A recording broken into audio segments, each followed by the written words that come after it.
거룩하신 아버지 하나님, 종들이 주님 앞에 내놓은 기도의 제목을 들으시고 응답하여 주옵소서. 예수님의 귀하신 이름으로 기도합니다. 아멘.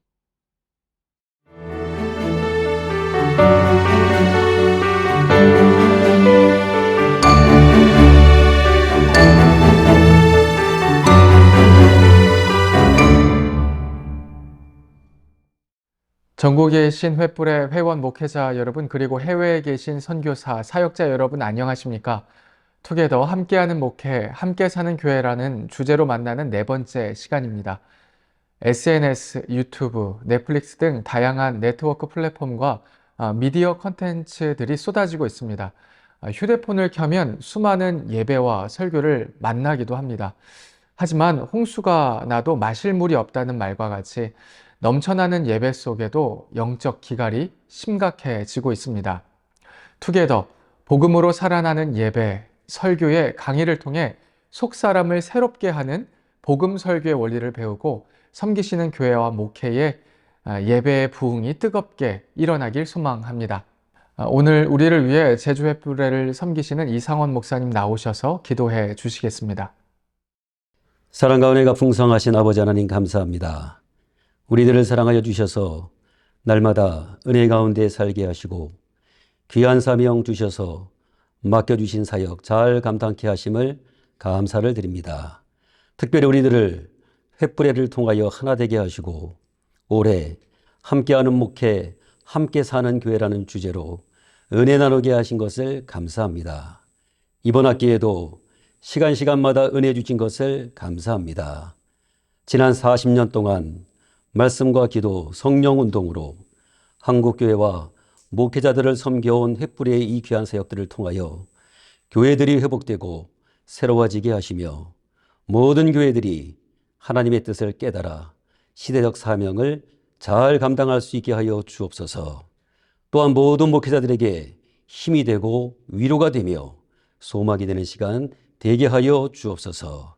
앞으로도 횃불회가 이 귀한 사역을 계속 감당해 나갈 텐데 주의 일을 함에 부족함이 없게 하시고 특별히 횃불재단 유승현 원장님과 모든 스태프들에게 날마다 새 힘 주시고 특별한 은총을 더하여 주셔서 성령 충만한 가운데 넘치는 기쁨으로 잘 감당하게 하여 주옵소서.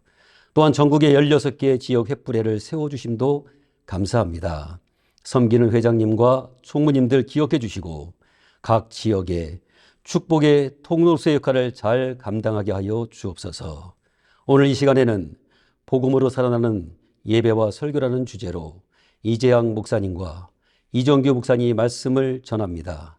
성령님, 두 분의 입술을 주장하여 주셔서 성령의 능력이 강하게 나타나게 하시며 듣는 우리 모두의 마음을 감동케 하셔서 큰 은혜 받게 하시고 도전받는 시간 되게 하여 주옵소서. 오직 주의 영광만 나타나는 복된 시간 될 줄로 믿고 감사를 드리며 예수님의 이름으로 기도하옵나이다. 아멘. 이분은 작은 교회 연구소의 소장으로 건강한 목회를 위해 글과 강의로 활동하시는 분입니다. 우리는 날마다 교회가 무엇인지 묻는다의 저자이며 하늘 땅 교회의 담임으로 섬기고 계신 이재학 목사님 나오셔서 투게더 복음으로 살아나는 예배라는 주제로 말씀 전해 주실 때에 큰 은혜 있으시길 바랍니다.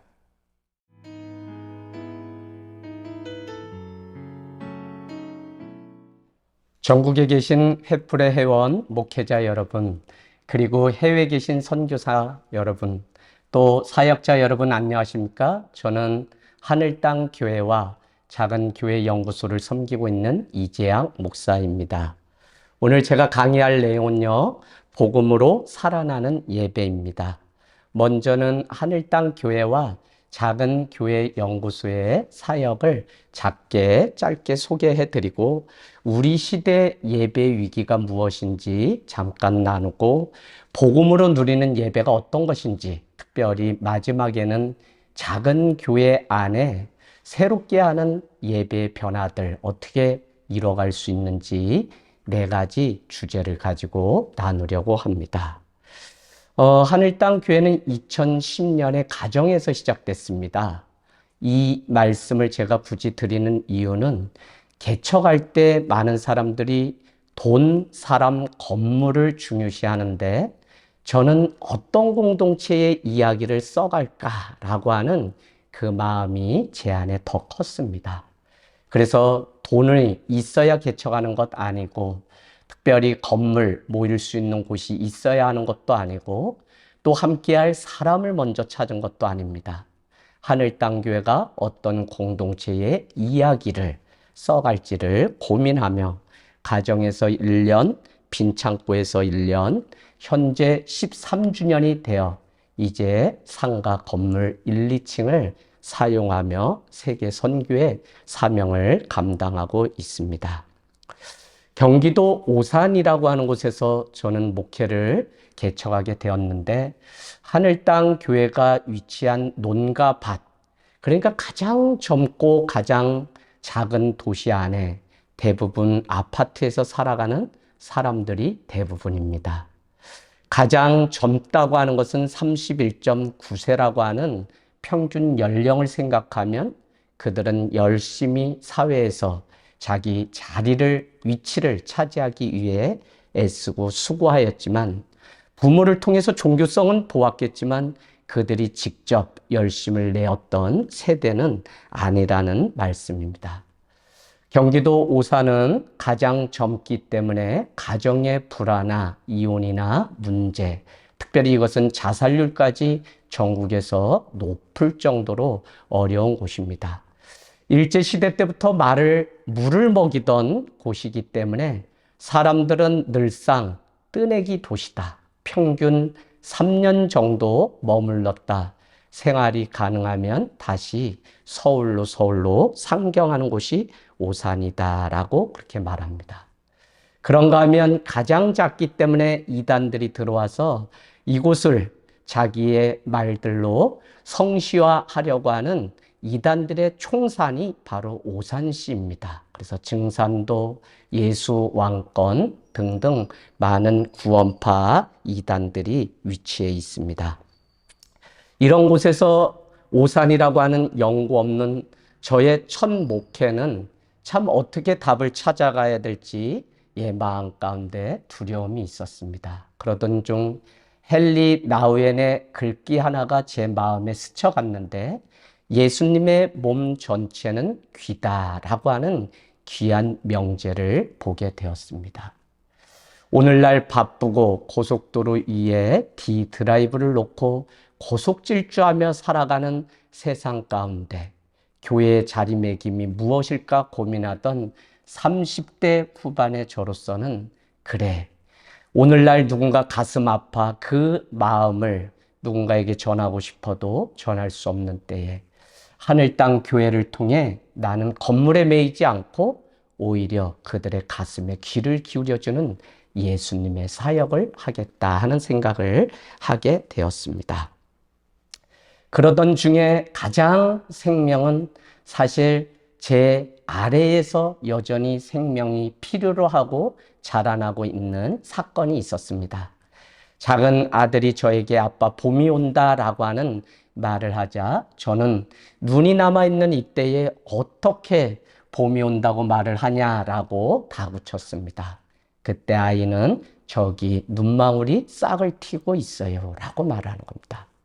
그 말을 듣고 저기 아래 단을 보니까 작은 눈망울이 싹을 틔우고 있었고 그동안 개척에 대한 두려움과 염려는 제 안에 있는 인간적인 마음이구나. 여전히 저기 아래를 내다보면 예수님처럼 자신의 이야기를 들어주기를 바라는 사람들이 있을 뿐만 아니라 저 역시도 그곳에 생명이 있음을 보며 더 낮은 자리로 오신 예수님의 사역을 감당할 수 있는 용기를 얻게 되었습니다. 그러면서 점점 더 당시 공부를 하던 초기 기독교의 그 역사는 제 마음 가운데 스며들어서 교회의 기원과 태생이 이러했구나라는 사실을 깨닫게 된 것입니다. 그 첫 번째는 무엇이냐면 교회는 예수님의 삶과 사역과 죽음과 부활을 보았던 공동체, 여기서 부활이라고 하는 것은 아무것도 없음입니다. 새벽 미명에 돌무덤이 치워져 있고 그곳에 갔더니 아무것도 없었다는 것입니다. 당시 막강한 힘을 가지고 있던 로마 사회에 큰 자기 공명이 될 수 있었던 것이 부활 신앙입니다. 아무것도 없는 것이 오히려 세상을 울리는 그것이 부활 신앙이었죠. 그래서 그들은 유대교가 지키고 있던 안식일이 아니라 안식 후 첫날 부활하신 주님을 기억하며 유일신 예수 그리스도를 예배하는 모임을 갖게 됩니다. 그들은 다시 오실 예수 그리스도를 기다리던 재림의 공동체였으며 마가의 다락방에 모여서 흩어지지 않고 다시 오실 주님의 그 명령을 따라갔던 공동체입니다. 특별히 마태복음 28장은 우리에게 말씀합니다. 이 땅에 남겨진 교회와 성도는 모든 족속으로 제자 삼는 일을 명령하게 됩니다. 그런가 하면 마가복음 마지막 장은 우리에게 16장은 이렇게 말씀합니다. 만민에게 복음을 전파하라. 그런가 하면 이 땅에 남겨진 교회와 성도에게 누가복음은 이 모든 일의 증인이라는 위트니스의 사명을 우리에게 주게 됩니다. 물론 그 사명은 누가 행전의 저자였던 사도행전에 누가가 기록한 것을 보면 성령이 임할 때 증인이 된다는 것을 우리에게 가르쳐 주고 있습니다. 그런가 하면 요한의 아들 시몬에게 나타나서 요한복음 21장 15절에서 17절은 요한의 아들 시몬아 내가 세상 많은 것들보다 나를 더 사랑하느냐고 물으셨다는 것입니다. 그때 예수님을 부인하고 고기를 잡으러 갈릴리로 갔던 그들의 인생 가운데 주님은 네 제가 그러한 줄 주님이 아시나이다 라는 3번의 고백 가운데 그렇다면 내 양을 치라 내 양을 먹이라는 명령을 주셨습니다. 마가의 다락방에 120명이 흩어지지 않고 다시 오실 주님을 기다렸던 그들은 왜 기다릴 수 있었을까요? 눈에 보이는 아무것도 없는 그 자체임에도 불구하고 그들은 무엇을 믿고 그곳에 기다려서 교회가 된 것일까요?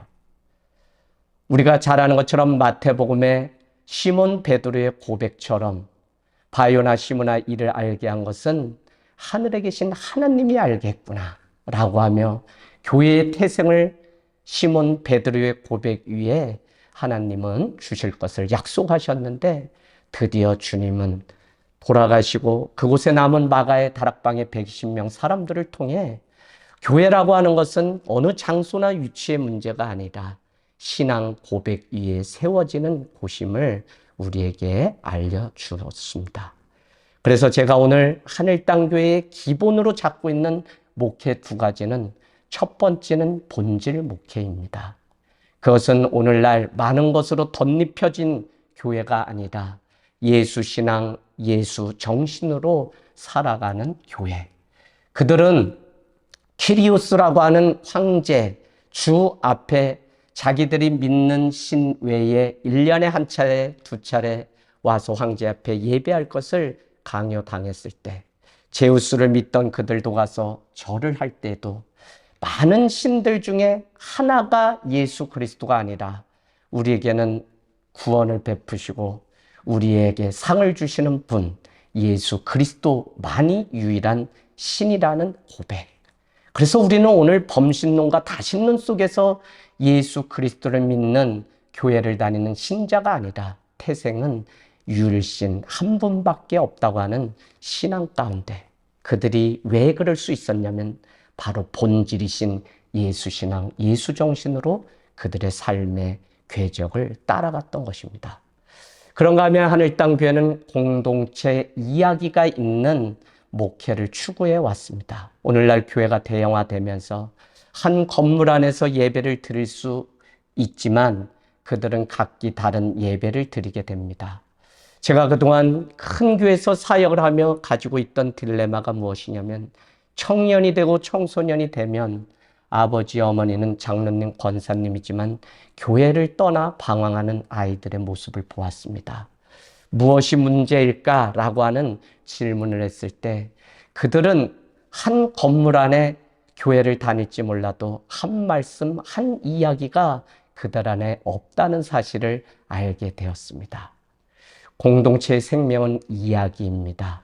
우리가 자녀들에게 물려주는 것은 건물이 아니라 이야기를 물려주는 것입니다. 오늘 예수 이야기, 신앙 이야기가 우리 가운데 남아있는 것이 바로 성경입니다. 그래서 하늘땅교회는 함께했던 그 이야기를 나누는 일. 그래서 코로나 때 희한하게 망하지 않는다의 줄임말 하늘땅 희망 편지라고 하는 작은 라디오 칼럼을 운영하면서 집사님하고 인터뷰를 하게 되면 전화를 받으신 집사님께 이런 질문을 했습니다. 코로나 이전에 하늘땅교회를 다니시면서 가장 기억에 남는 일이 무엇입니까? 라고 물었더니 목사님, 제가 막 이 교회의 공황장애 끝에 왔을 때 그 교회가 8주년 되면서 큰 행사가 있었는데 4층에 공실이 때마침 있어서 전교인 삼겹살 파티를 한 것이 기억에 납니다. 그랬더니 그 유튜브 밑에는 많은 댓글이 달렸는데 빨리 코로나가 끝나서 교회로 돌아가고 싶습니다. 그날 맞은 물벼락 다시 맞아도 좋으니 함께 예배했으면 좋겠습니다. 저는 PD가 되어서 방송을 작게 운영하면서 얼마나 많이 울었는지 모릅니다. 코로나 기간에 하늘땅교회가 하늘땅교회로 존재할 수 있었던 유일한 이유는 그동안 함께 써갔던 이야기를 기억하고 우리 삶 가운데 다시 재현하는 그것으로 충분했기에 흩어지지 않고 더 교회를 사랑하고 더 많은 하나님의 일들을 감당하는 시대였습니다. 우리가 잘 아는 정신상담학자 풀트리니에는 인간이 혼자 할 수 없는 두 가지가 있는데 그 첫 번째는 결혼이라고 말을 합니다. 우리는 결혼을 통해 가정을 이루죠. 그런가 하면 제 마음 가운데 아주 큰 심금을 울렸던 한 가지는 무엇이냐면 바로 그리스도인이 되는 것이라고 말하고 있습니다. 오늘 교회 존재의 이유가 무엇이냐면 교회라고 하는 것, 신앙이라고 하는 것은 혼자 돌을 닦고 수행을 하는 종교가 아니라 바로 관계 속에서 우리는 깨지고 모난 그 안에 예수 그리스도의 보혈로 말미암아 화평케 하는 사역을 감당하며 비로소 깎이게 되고 서로의 부족함을 채워주고 서로의 죄짐을 나눠지게 되며 서로를 위하여 용납하고 용서하는 사도 바울의 서신서의 50회나 서로라고 하는 글귀가 있는 것을 보면 교회는 서로를 통해서 바로 비로소 그리스도인이 되는 곳이라는 사실입니다. 저는 그런 면에서 오늘 코로나를 보내고 마치면서 우리가 이 교회가 정말 베드로 전서 3장 15절 소망에 관하여 묻는 자들에게 대답할 것을 준비하라는 그 말씀대로 살아가고 있는지를 다시 점검하며 지금도 세상은 어렵지만 우리에게 소망이 어디 있느냐고 교회와 성도를 향해 질문하고 있다는 생각을 해보게 됩니다. 우리가 잘 아는 것처럼 하늘땅 교회는 이런 면에서 소풍 목회 자연 신방을 그동안 한국교회 안에 새로운 용어지만 계속해 왔습니다. 사람들을 만나는 신방이지만 자연 속에서 사람을 만나기 때문에 자연 신방. 그런가 하면 고속도로에 D드라이브를 놓고 그냥 고속 질주하며 50의 나이를 살아가는 우리의 인생을 생각하면 코로나는 우리에게 외로움을 주었고 코로나는 우리에게 멈춤이라고 하는 힘든 시간을 주었습니다. 그러나 코로나는 우리에게 리플렉션, 성찰이라고 하는 귀한 시간도 허락했습니다. 코로나를 마치고 우리에게 남은 질문 한 가지가 있다면 그것은 무엇이 진짜인가? 라고 하는 한 가지 질문입니다. 나는 진짜 그리스도인인가? 우리 교회는 진짜 주님이 세우신 교회인가? 우리 목사님은 진짜 양떼를 사랑하는 주의 종인가? 우리 가정은 주님이 기뻐하시는 그런 진짜 가정인지 등등 이제는 아무리 탁월성을 설명해도 사람들이 더 이상 믿지 않는 시대에 살아갑니다. 그래서 우리가 믿는 이 진리라고 하는 것은 진심과 진실이 통할 때 바로 진리가 들려지는 시대에 살아갑니다. 그런 면에서 고속질주하면서 고속도로 위에 몇 cc의 차, 몇 평의 아파트, 자녀는 서울에 있는 학교, 남편은 직장에서 어디까지 승진하고 등등 많은 관계 속에 우리는 고속질주하며 살아왔습니다. 그렇기 때문에 우리는 포스트 모더니티가 되면서 사람들은 올레길을 선호하고 자전거를 타고 타종교지만 불교의 해민 스님이 썼던 멈추면 비로소 보이는 것들이라고 하는 이런 책이 많은 사람들에게 읽혀진 이유는 이제는 멈춰서 자아를 성찰하고 무엇이 진짜 우리에게 소망이 되는지 묻는 시대에 봉착해 있다는 사실입니다. 오늘 저는 교회 안에 작은 교회를 지향하면서 에클레지올라 인 에클레시아를 소망하며 하늘 땅 교회 안에는 무슨 부라고 하는 관리의 시스템이 아니라 유기체적인 생명 공동체가 되어 교회가 교회를 세우고 목회자가 목회자를 세우는 일들을 지금까지 첫 마음 그대로 해왔습니다. 이 교회 안에 작은 교회는 17세기, 18세기 야곱 슈페너와 같은 독일의 경건주의자를 통해 교회의 본질이 회복되기를 바라며 일어났던 운동이며 밴드 목회를 주창했던 존 웨슬레의 목회 철학이기도 합니다. 무슨 이야기냐면 교회는 유기체적 생명 공동체이지 세상이 말하는 무슨 부, 무슨 팀장, 무슨 이런 명칭이 아니다. 주님이 주셨던 그것은 정말 그로싱, 숫자의 팽창이 아니라 옆으로 가정교회가 또 가정교회를 낳았던 배가 하는 익스펜션의 원리였던 것입니다. 그런 의미에서 교회 안에는 어르신들, 청춘교회, 바울교회, 마리아교회, 호산나교회, 청년교회, 청춘교회, 어린이교회, 영유아교회, 목회팀, 공동목회를 하면서 여기까지 올 수 있었습니다. 그런가 하면 개척을 하면 아이들이 없으면 목회를 할 수 없다고 말하는 그때에 꼭 초대교회가 가장 좋은 교사는 부모였던 것을 이렇게 참고하면서 우리 안에 어떤 방법이 없을까 하던 것 중에 하나가 무엇이냐면 교회 안에 아이들을 훈련시켜서 이 아이들이 교사의 일들을 동급생들을 가르치고 보고서를 내는 방식으로 특별히 소그룹 모임을 통해서 이들이 교사가 되어서 아이들의 상황과 여건들을 이렇게 보고해 주면 그 아이들을 찾아가고 신방하는 소풍 목회를 감당하면서 여기까지 올 수 있었습니다. 소그룹 목회를 13년 전에 이미 시작하고 오전에 한 번의 예배, 오후에는 들은 말씀 가지고 모여서 38개의 소그룹이 나눠져서 이렇게 저렇게 한창 붕이 되었던 적도 있습니다. 현재 다시 시작하고 다시 그 일들을 만들어가고 있어서 잠깐 축소되었지만 계속적으로 주님의 사명을 감당하고 제자되고 제자되는 그 일들을 감당하는 리더들을 통해서 소그룹이 활발하게 이루어지고 있습니다. 작은 교회 연구소는 교회가 교회를 세우는 일들을 하고요. 목회자가 목회자를 세우는 일, 매달 모여서 교회론을 연구하고 있습니다. 그동안 우리는 교회를 말할 때 계속적으로 펑크션 기능적인 면으로 교회를 이해해 왔습니다. 이 말은 얼마나 많은 예배를 드리고 얼마나 많은 헌신을 하며 얼마나 많은 예물을 드리는 삶인지 등등으로 평가. 그래서 doing은 있지만 being 존재 이유가 없기 때문에 어느 때보다도 교회론이라고 하는 것은 우리 안에 너무 중요한 이슈고 더 이상 그렇게 행복하고 좋았던 교회가 이해가 충돌되고 상충될 때면 서로 갈라져 한 지붕 안에 두 예배를 드리는 일들을 보면서 교회가 다시 정이 되어야 된다는 것입니다. 그런 의미에서 교회는 세상으로부터 부름받은 백성들의 모임인 동시에 더 중요한 것은 하나님이 심어놓은 자들의 모임이 바로 교회입니다.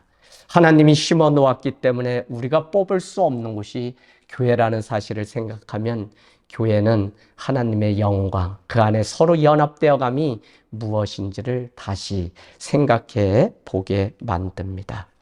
오늘 저는 예배에 대한 중요한 것을 나누려고 하는데 알렌 크라이더는 초대교회 예배와 전도라고 하는 작은 책을 통해 이렇게 질문합니다. 초대교회 전도가 가능했나? 결론은 불가능하다입니다. 그렇다면 사도행전에 있는 이 많은 일들은 무엇을 의미하는가라고 할 때 이것은 성령이 하신 특별한 사건이다라고 정의할 수 있습니다. 그렇다면 어떻게 156년, 265년 안토니우스 역병과 키프리아누스 역병 두 차례 15년씩 각각 있을 때 로마 시민인 절반이 다 죽어갈 때 하르나카 같은 교회 사가들은 말하기를 기독교는 100배로 늘어났다라고 말을 합니다. 그 근거를 우리가 어디서 찾아야 될까요? 그들은 3년에서 5년 동안 세례 교육을 받되 오늘날 빌리브라고 하는 나는 죄인이고 예수 그리스도로 인하여 구원을 얻는다고 하는 빌리브 내면적 확신 외에 두 가지를 더 묻는 과정이 세례 문답 교육 3년에서 5년이 걸렸습니다. 그 두 번째가 무엇이냐면 belong이라고 하는 단어입니다. 그것은 바로 소속감이라는 것입니다. 내가 예수 그리스도를 믿는 그 소속을 갖는다는 것을 그들은 포기하거나 버리지 않았으며 유일신 예수 그리스도만이 우리의 구원자이기에 사자밥이 되고 원형 경기장에 던져져도 화형에 처하고 십자가형에 처할지라도 그들은 예수를 인정하며 살았다는 것입니다. 그런가 하면 세 번째 점검이 중요한데요. behavior라고 하는 단어입니다. 이것은 영향력, 행동이라는 단어인데 3년에서 5년 동안 그들의 삶을 지켜보고 관찰한 결과 그들의 삶에 매력이 있고 무언가 다른 삶을 살아갈 때 그들은 세례를 받고 정예원이 되어 익스투스라고 하는 물고기 모양을 따라 드디어 성찬 예전에 참여할 수 있는 자격을 얻게 됩니다. 우리가 잘 아는 것처럼 이와 같이 엄격한 정예원 제도가 있었던 것은 로마 군인에게 그들의 예배 처소가 공개되면 모두가 죽는 위험 가운데 있기 때문에 예수 따름이 공동체는 무엇보다도 세례 기준이 엄격했던 것을 우리는 알 수 있습니다. 그러면 그들이 들어가서 안식 후 첫날 주일에만 예배를 드리는데 어떻게 전도가 이루어지고 하르나카 같은 영부사가가 말한 것처럼 100배의 그 결과 부응하는 일들이 일어났을까요? 그들은 한 번 들었던 주일 예배, 한 번 들었던 그 말씀 가지고 살아간 삶이 매력적이고 달랐던 것입니다. 그런 의미에서 회심의 변질이라고 하는 책을 또 쓰고 아니엘 교수는 바울의 말했던 가정교회를 소개하면서 그 안에 다양한 초대교회의 사례를 우리에게 소개하고 있는데요. 그 안에 한 가지는 이런 것입니다. 이 교도들은 그들이 이와 같은 역병으로 인하여 죽을 때 자기의 생명과 안위를 위해서 자기 산등성이로 다 도망갈 때 예수 그리스도를 믿는 그리스도인들은 유독 그들의 시체를 가져다 장사를 하는가 하면 오히려 로마 군인으로부터 달아나는 그를 향해 자기 집에 숨겨주고 먹을 것을 주었던 것을 우리는 알 수 있습니다. 빌레몬서는 333개의 헬라어로 구성된 개인 서신입니다. 그럼에도 불구하고 초대교회의 한 편지 안에 초대교회 에베소에 감독된 오네시모 그를 둔 여러분은 행복하겠습니다라고 하는 한 통의 편지가 발견된 것을 보면 용서 그들을 끌어안고 품었던 빌레몬과 함께했던 많은 골로새 성도들의 그 매력이 무엇인지를 우리에게 보여주고 있습니다. 바로 그들이 살아가는 그 삶 때문에 예배 때문에 그들은 삶의 자리에서 전도가 이루어지고 우리가 말하는 프로클레임 오늘 그냥 나가서 선포하는 식의 복음이 아니라 왜냐하면 그들은 예수를 말하면 죽는 시대에 살았다고요. 그래서 전도가 자유롭지 않고 오로지 그들 안에 예수는 이때 삶으로 예수를 따르는 것이 무엇인지 증명해내는 매력적인 삶이었다는 것입니다. 누군가는 그것을 보고도 나도 당신이 믿는 그 믿음의 공동체의 일원이 되겠다고 3년에서 5년 세례를 준비하고 받는 일들을 생각하면 컨버전, 한 사람의 회심자가 나와서 그 한 사람이 하나님 나라의 제자가 되고 주님의 백성으로 살아가는 이 일은 얼마나 영광스러운 교회 공동체의 축복인지 모른다는 사실입니다. 그런 의미에서 우리 시대의 예배는 위기에 봉착해 있다는 말씀을 드리고 싶습니다. 그것은 무엇이냐면 예배는 시공간을 초월합니다. 2000년 전에 오신 예수 그리스도의 사역과 그의 구원과 그의 죽음과 그의 부활을 첫 번째는 감사하고 두 번째는 그 삶에 감격하며 세 번째는 오늘 예배를 드리고 나아가면서 우리는 재현하겠다고 하는 예배의 3요소가 그 안에 기록되어 있습니다. 그런데 우리의 예배 안에는 이런 것들이 빠져 있다는 것입니다. 코로나 이전에 수도 없는 예배를 드리고 예배, 교육, 모임, 기도와 같은 정확한 구분이 없이 모이는 모든 모임에 예배라는 타이틀을 건 것을 보면 일주일에 보통 믿음을 가지고 살아가는 성도이면 10번 이상 새벽 예배를 포함해서 드리던 우리인데 왜 예배에 이 감사와 재현과 감격이 빠졌을까요? 이제 우리는 코로나 이후 정말 우리가 드리는 공동체의 이 예배가 하나님이 함께 임재하시는 예배인지를 물어보아야 된다고 하는 반증이기도 하다는 것입니다. 그런가 하면 장차 맛볼 하나님의 나라를 오늘 예배하지만 우리는 앞당겨 맛보는 예배를 드립니다. 그것을 세례받은 성도들은 초대교회부터 성만찬이라고 불렀습니다. 장차 맛볼 하나님의 그 나라를 우리가 맛으로 보는 예배임에도 불구하고 그 종말론적인 신앙을 가지고 그날을 사모하며 상 주실 하나님에 대한 감격과 감사가 빠져 있는 것을 우리는 볼 수 있습니다.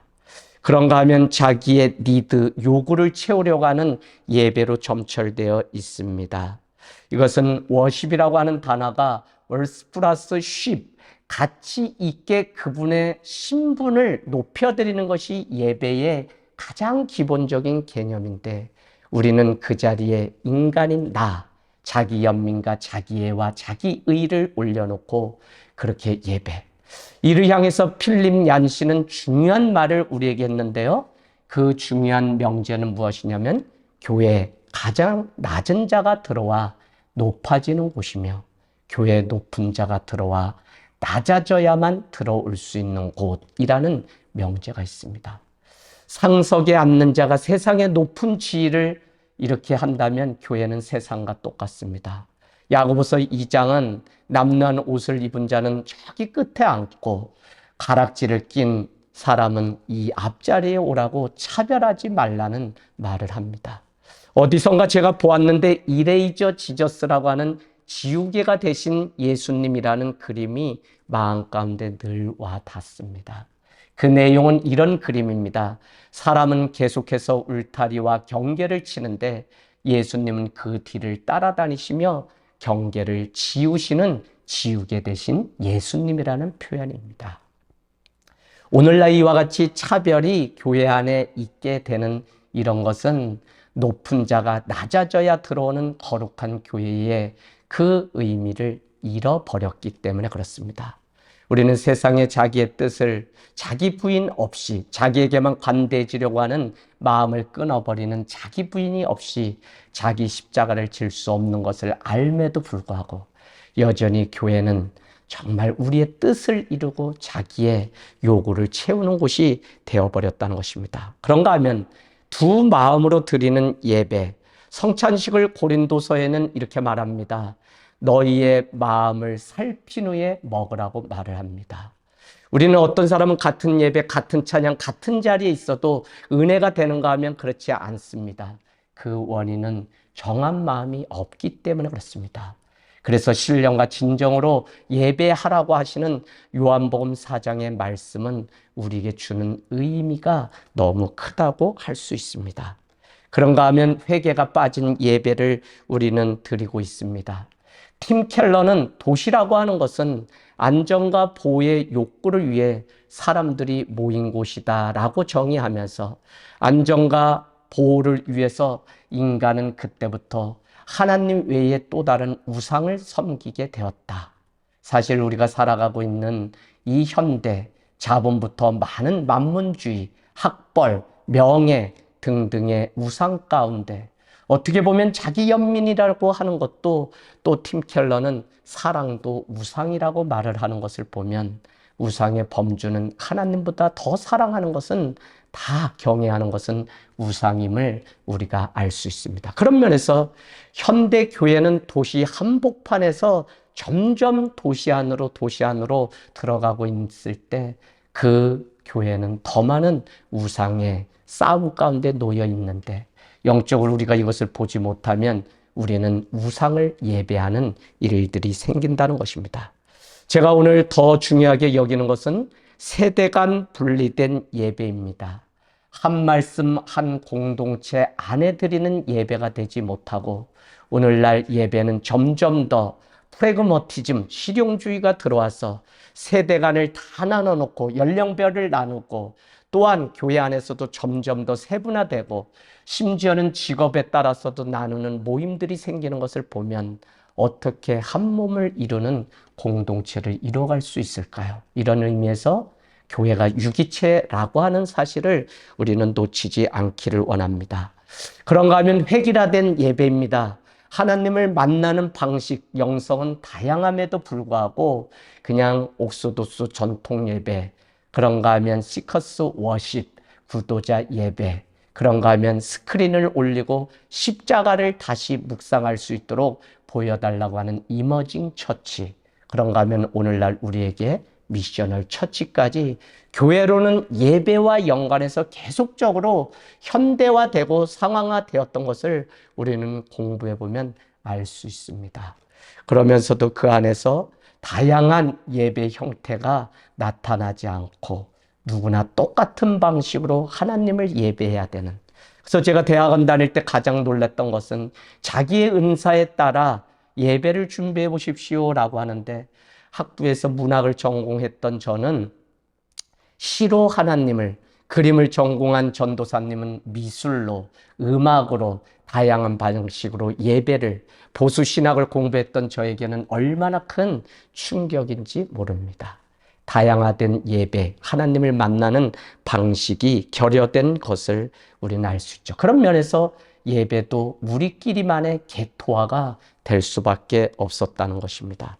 그런가 하면 한국의 이 신앙, 예배는 개인 구원을 초점으로 둔, 우리가 잘 아는 것처럼 변방예전이라고 하는 예배학의 한 요소가 있습니다. 선교사들이 가지고 온 예배 형태인데요, 뜨겁게 찬양을 하고 말씀을 듣고 오늘 결신한 자는 앞으로 나오십시오라고 하는 집회 형식의 예배입니다. 그러다 보니까 오늘 구원을 얻고 회개하고 주님을 만나는 일이 다른 옆 사람의 일이 아니라 나의 사건이 되어야 되기 때문에 우리의 예배는 너무 개인 구원에 초점이 맞춰진 예배라고 하는 사실입니다. 그런가 하면 회중들을 다 수동적으로 참여해서 그들도 한 신자입니다. 예를 들면 100일이 되지 않은 임도윤이라고 하는 아이를 저는 성도들에게 묻습니다. 임도윤 성도님을 아시나요? 여기저기서 수군거립니다. 그때 저는 임도윤은 이제 권찰림 가정에 태어난 아이의 이름입니다. 그 아이가 없어도 되는 것이 아니라 그 아이가 울면 예배 방해되기 때문에 어렵다고 우리는 말할 수 있지만, 하나님 나라는 그 아이가 있어야만 완성돼가는 지체입니다. 그래서 내가 직접 몸으로 낳은 것이 아닐지라도 우리 도윤이를 위해서 기도해 주세요라고 하면 교회를 오신 분들이 비로소 이제 교회가 무엇인지 몸으로 배워간다는 고백을 하게 됩니다. 저는 초대 교회가 부흥할 수 있었던 중요한 요소 중에 하나는 사회를 볼 수 있는 눈이었다고 봅니다. 그 말은 무엇이냐면, 로마 시대에 10명의 사람이 있으면 한 회당이 존재하던 방식, 그 안에는 갓피어러라고 하는 하나님을 경외하는 자들이 돈이 있고 재산이 있기 때문에 주축을 이뤘습니다. 그런데 어느 날 초대교회 예수 따름이 바울이 말하는 가정교회가 부흥하는가 하면 회당은 자꾸 축소됩니다. 그 이유는 하나님을 경외하는 자들이 바로 가정교회로 옮겨갔기 때문에 그렇습니다. 그러면 그 이유가 무엇이냐면 바로 회당은 모세의 할례와 같은 구전되어 오는 풍습을 지켜야만 성도가 되는 자격, 높은 담이 있었다면 바로 사도 바울이 말했던 가정교회는 너희는 이 안에 모이는 교회가 아니라 세상의 빛과 소금이 되어 세상 속으로 가는 교회를, 그래서 우리는 코로나 때 예배가 자꾸 모이는 것만 예배, 교회로 인식하다 갑자기 모일 수 없게 될 때 우리에게 큰 충격이 왔던 이유는 바로 이런 것입니다. 그러나 우리는 흩어져서 세상 가운데 빛과 소금의 역할을 감당하는 공동체라는 것입니다. 제가 세 번째 복음을 누리는 예배는 그럼 무엇인가를 중요하게 다뤄보려고 합니다. 예배의 공동체성 회복이 예배 안에 필요합니다. 공동체성이 다 깨졌습니다. 하늘 땅 교회 이야기지만 기도가 40일 일레이 전교인이 금식 기도회를 합니다. 1년에 사순절과 대강절에 2차례를 하는데 정심인 사람이 저녁인 사람에게 문자를 주고 위로를 하고 칭찬을 하고 권면을 하며 금식 순서라고 하는 사실을 가르쳐 줄 때 40일간 교회는 깨어서 성탄절과 부활절을 기다리며 함께 하나 되는 공동체적 기도. 그런가 하면 세례도 공동체적 사건입니다. 반드시 세례를 문답할 때 받는 자에게만 묻지 않고 앉아있는 성도들에게도 오늘 이 사람이 목에 칼이 들어와도 예수 유일신 하나님을 믿고 우리의 공동체의 일원이 되겠다고 세례를 받는데 오늘 사랑하는 지연이가 돈이 없어 공부를 하지 못하고 병이 들어서 직장에 가지 못하고 또 가정 가운데 아픔이 있을 때 여러분은 이제 가족이 된 지연이를 위해서 여러분이 책임지시겠습니까? 라는 공동체적 질문에 함께 세례를 받는 한 사람의 일이 아니라 공동체가 함께 세례를 받는 거룩한 시간이 됩니다. 바로 예배는 공동체성 회복이라고 하는 것은 우리의 이 예배가 단순히 모였다 흩어지는 것이 아니라 서로 지체됨을 확인하며 그 안에서 서로의 역할과 은사에 따라 하나님을 경배하고 높여드리는 공동체적 사건이라는 사실입니다. 그런 의미에서 초창기부터 1인 1 사역 운동, 누군가만 열심히 하는 교회 모습이 아니라 바로 성도된 모든 자들이 자기의 은사에 따라 한 가지씩 사역을 할 수 있도록 매년 1월이면 사역 박람회를 통해 150가지의 사역이 보통 나눠지고 그렇게 지금까지 왔습니다. 그런가 하면 지체됨을 확인하는 세대 통합 예배가 필요합니다. 하늘 땅 교회는 마지막 주에 믿지 않는 남편들까지 올 수 있도록 통합 예배, 그냥 공동체 연합 예배라고 하는데요. 그날은 아이들이 찬양 인도를 하고 신앙 고백과 간증이 있고 그런가 하면 대표 기도를 하고 그들이 하나님 앞에 정말 예배 주체자로 능동적인 예배자가 될 수 있도록 돕게 됩니다. 각 교회는 율동을 준비하고 간증을 준비하고 그런가 하면 자기 죄를 고백하는 시간도 있는 것을 자랑으로 여기고 있습니다. 그렇게 하고는 오후에는 정심을 먹고 믿지 않는 남편을 초대해서 자연 신방을 가게 되면 소풍을 통해서 새로 오신 분이 자기의 이야기를 하고 마음을 짐을 풀어놓으면서 금세 한 가족됨을 확인하여 잘 정착되는 일들이 있습니다. 그런가 하면 오후에는 한 번 들은 말씀을 가지고 소그룹 모임을 하게 되면 립고잉, 대세김질을 하는 또 하나의 모임, 소그룹도 예배입니다. 그것을 통해서 그 안에 리더들의 나눔, 또 질문지를 통해서 서로 다른 대목에서 은혜 받은 것들이 나눠지게 되고 자기의 상황에 맞는 일들을 이야기하며 기도 제목을 나누고 그렇게 하면 말씀은 더 풍성해져서 우리 집사님이 멀리서 오시는데 이렇게 고백합니다. 목사님, 매주 매일같이 예배에 와야 되지만 저는 주일에 듣는 한 번의 말씀으로 한 주 살기에 충분합니다. 저는 뭐라고 말할 수 없었고요. 초대교회가 자기 삶의 자리에서 예배가 이루어지고 사랑이 실천되고 그곳에 주님의 교회가 세워지는 미셔널 라이프의 삶을 살았던 것을 보면 점점 더 이와 같은 성도들, 많이 모이는 것이 중요한 것이 아니라 삶 속에 다시 들었던 말씀이 기억나고 생각나게 하라는 베드로 전후서의 핵심 키워드처럼 생각하고 기억하는, 리멤버라고 하는 기억은 다시 멤버, 공동체 지체가 되다라는 의미입니다. 리멤버, 기억이라고 하는 예배의 요소는 우리를 다시 지체로 묶어주는 가장 중요한 사건이기 때문에 또 한 번의 말씀을 듣는 예배가 아니라 들었던 말씀을 내 삶 가운데 적용하고 서로 나누고 체크하는 일들을 더 중요시하며 여기까지 올 수 있었습니다. 그런가 하면 다양하게 하나님을 예배하고 만나는 예배팀들이 구성되어서 계속적으로 만나고 또 오늘 이곳에서 다 받지 못한 은혜라면 자연 속에 가서 창조하신 하나님의 손길을 보며 예배를 드리십시오 라고 하며 소풍을 가는 자연 신방을 장려해서 100여 명의 성도들이 흩어지지 않고 정심을 먹고 그곳에 나서 또 작은 우리들만의 레크레이션을 하고 문화를 만들어 가고 있습니다. 저는 코로나가 끝나면서 우리에게 가장 중요한 한 가지의 요소는 진정한 안식이라는 생각을 하게 되었습니다. 그것은 더 많은 사역을 강요할 것이 아니라 서로 소통하며 마음을 나누는 소그룹과 같은 내 안의 신앙을 표현하고 나눌 수 있는 이런 일들이 더 소중한 때에 놓여 있다는 것입니다. 그래서 우리는 공감해주는 이 소그룹, 공감, 공생, 공존의 이 의미가 우리에게 더 필요하고요. 그런 의미에서 교회는 심플, 단순합니다. 주님의 몸된 교회는 단순하지만 오늘날 너무 많은 교회 성장 프로그램으로 교회 덧대기가 씌워져서 어떻게 교회가 소망이 되어 회복해야 될지 답을 찾지 못하는 때에 제가 3년 동안 쓴 우리는 날마다 교회가 무엇인지 묻는다는 책을 통해 교회의 기원과 태생을 보면 사람이 복잡한 것이지 교회는 심플한 구조였던 것을 우리는 알 수 있습니다. 그런가 하면 교회는 슬로우 처치입니다. 천천히 가며 한 영혼에게 귀를 기울이고 그 영혼에 관심을 가질 수 있는 것. 많은 사람들이 모이는 곳이 교회가 아니라 회심자 한 사람 주님의 제자를 세워가는 이 공동체.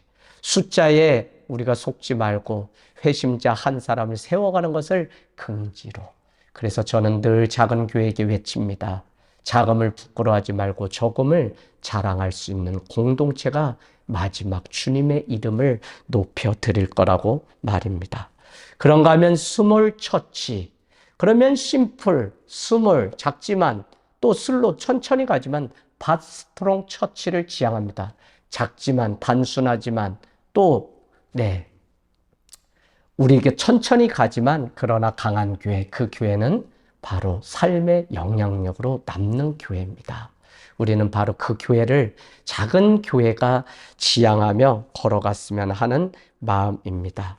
작지만 강한 교회, 영향력으로 남는 교회가 작은 교회의 새로운 예배를 위한 변화의 기본 철학이 되었으면 좋겠습니다. 그런 의미에서 작은 교회의 예배가 새로워지려면 예수신앙, 예수정신이라고 하는 본질과 오히려 공동체됨을 서로 확인하며 서로 사랑하고 용납하고 관용을 베푸고 서로 짐을 지고 서로를 위해서 중보하는 그런 50회에 걸쳐서 서로의 단어가 차용되는 것을 보면 교회는 서로의 공동체라고 하는 이 사실을 먼저 유념하면 작은 교회가 기죽거나 주눅드는 것이 아니라 어떻게 하면 우리가 하나의 이야기를 써가는 그 모멘텀을 만들 수 있을까 공유할 수 있습니다. 그런가 하면 더욱 본질과 이야기를 만들어가고 나눌 수 있는 그런 공동체가 필요하다는 생각이 듭니다. 오히려 전 성도가 한눈에 다 들어오기 때문에 그 가족을 구원할 수 있는 예배, 우리끼리만의 교회가 아니라 모든 자들을 초대하고 함께할 수 있는 자연 신방과 같은 안식할 수 있는 종일 나누고 함께 자연 속에서 마음을 나눌 수 있는 이런 공동체적 예배가 회복됐으면 하는 마음입니다. 그런가 하면 교회는 과거, 현재, 미래 그 안에서 아우르며 드리는 예배입니다. 누군가의 과거는 아픔이 있고 누군가의 현재는 치열한 싸움을 해야 되며 누군가의 미래는 불투명하여 젊은 청년들은 미래, 종말, 구원과 같은 미래적 사건에 관심 없이 오늘날 이 신앙은 교회는 내게 무엇을 주는가에 관심 갖고 있다는 사실을 우리가 고민하면 한 세대가 10년이 아니라 아래 위로 3년을 한 세대라고 말하는 가장 짧은 이런 텀을 보면 우리는 이 작은 3살 위에 사람의 마음과 생각, 그 미래가 어떠한지를 같이 고민할 수 있는 예배의 메시지가 준비되는 것이 필요합니다. 탐 라이더는 우리에게 이렇게 얘기합니다. 코로나 이후의 목회라고 하는 자기의 저서에서 우리는 두 세상 속에 살아가고 있다라고 말을 하며 온라인과 오프라인, 코로나가 끝나도 온라인 세계, 비대면 세계를 무시하지 말라. 오히려 더 강화하라. 왜냐하면 이곳에 많은 사람들이 찾아오는 또 하나의 선교지이기 때문에 그렇다는 것입니다. 그래서 부디 부탁드리기는 코로나가 끝났으니 이제 다 현장 가운데 빨리 오지 않는다고 답답함 가지고 재촉할 것이 아니라 그곳에 기웃거리며 오고 가며 하나의 접촉점이 될 수 있는 온라인 비대면 세계, 그것도 또 하나의 예배 처소가 머무는 곳임을 우리가 먼저 다음 세대를 바라보며 이해할 필요가 있습니다. 그런가 하면 초대 교회가 교회되게 할 수 있었던 것은 삶의 간증과 고백이 그 핍박 가운데 날마다 있었습니다. 그래서 교회는 목회자 중심의 예배가 아니라 성도가 한 주 살고 승리했던 내용들을 와서 고백하며 자기의 죄짐을 내려놓고 그런가 하면 누군가를 향해 따뜻한 손을 내미는 함께 뮤너스 선물이 되다. 이것이 커뮤니티 공동체라고 했는데요. 서로에게 선물이 되고 격려가 되고, 그래서 시브리서는 우리에게 마지막 그날이 가까울수록 모이기를 패하는 어떤 사람과 같이 하지 말고 더 그리하자라고 하는 인커리지, 격려를 3차례 짧은 한 구절에 언급하고 있는 것을 보면 힘을 불어넣는 인커리지, 용기를 불어넣는 이 일은 교회 공동체 예배 안에서 나눠져야 되는 사건입니다. 그런가 하면 예배가 선교적 삶, 그래서 예배는 성삼위일체, 삼위일체가 그 안에 있는가 하면, 기독론이 있는가 하면 예배는 선교적 요소가 그 안에 있습니다. 특별히 초대교회는 흩어져서 삶의 자리에서 살아갔던 그 흔적들이 있는 것을 보면 오늘날 교회는 모이라고만 할 것이 아니라 세상 속에 나가서 어떻게 살아갈지를 가르치고, 특별히 교회는 모이는 부름받은 공동체로서 우리는 예배를 드립니다. 그런가 하면 세움받은 공동체로서 신앙의 교제와 교육이 있습니다. 그러나 중요한 것은 축도를 통하여 세상으로 파송받는 보냄받은 공동체로서 사회봉사와 선교가 삶의 자리 가운데 3중, 5중 사역이 균형 있게 이루어지도록 교회들이 이 예배를 단순히 모이는 것이 아니라 흩어져서 그들이 살아가는 예배로 연결될 수 있도록 만드는 일은 더 중요합니다. 마지막 제언입니다. 그런 의미에서 영혼을 대하고 세상을 대할 때 프로클레임, 먼저 복음을 전파하는 과거의 선교 방식, 전도 방식이 아니라 누군가에게 먼저 함께 있어주는 프리젠스, 함께 있어주는, 그가 아프고 그가 힘들다면 그와 함께하고, 그런가 하면 그가 교회 자리에 초대받기 전에 그를 위해서 프레이어, 기도를 하는, 이것이 바로 전도 예배입니다. 그러고 나서 그가 왔을 때 프로클레임, 복음을 전파하는 일들이 있기를 원합니다. 여러분, 교회가 소망입니다. 어렵고 힘든 때에 걸어가고 있지만 복음으로 교회들마다 다시 살아나서 이 땅 가운데 소망의 이유를 묻는 자들에게 대답하는 우리 교회가 되기를 다시 한번 기도하는 마음입니다. 사랑의 주님, 감사합니다. 오늘 참 각 곳곳에서 흩어져서 주님의 몸된 교회를 세워가는 주의 종들과 선교사님들이 있습니다. 힘든 시간을 살아내는 성도님들이 계십니다. 하나님 어느 곳에 있든지 소망으로 오신 예수 그리스도가 나눠지게 하시고 먼저 우리가 포기하지 않고 주님의 그 소망, 그 말씀, 그 복음 앞에 다시 우리 인생의 결론을 맺고 세워지는 귀한 시간 될 수 있도록 도와주시옵소서. 예수 그리스도의 이름으로 감사기도 드립니다. 아멘. 쉬시는 동안에는 횃불재단의 사역을 소개합니다. 횃불재단은 국내외 많은 기관들과 연결하여 고려인 청소년과 교회, 한국교회와 디아스포라를 돕고 있습니다.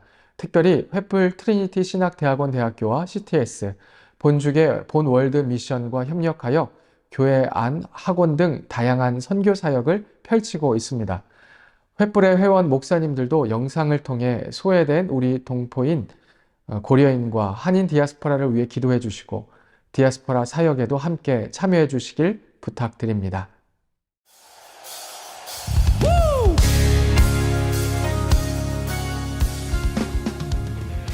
횃불재단은 지난 3월 30일 국내에 거주 중인 고려인 목회자들과 연합하여 2024 부활절 퍼레이드에 참여하였습니다.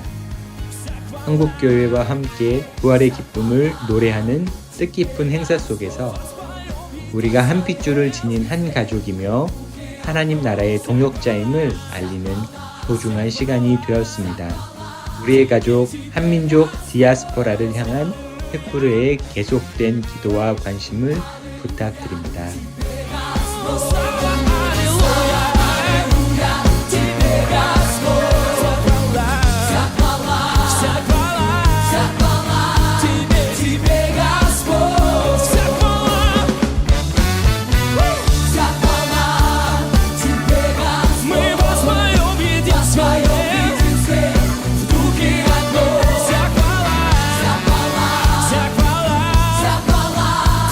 Te pegar as boas, aleluia.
이제 두 번째 강의를 해주실 분을 소개하려 합니다.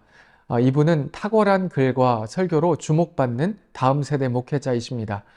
지난 학기 횃불회와 연합하여 소개한 로잔 말씀 프로페자의 집필자이며 그리스도 중심 성경 읽기 시리즈의 저자이십니다. 시강교회의 담임으로 섬기시는 이정규 목사님 나오셔서 투게더 복음으로 살아나는 설교라는 주제로 말씀 전해 주실 때 큰 은혜 있으시길 바랍니다.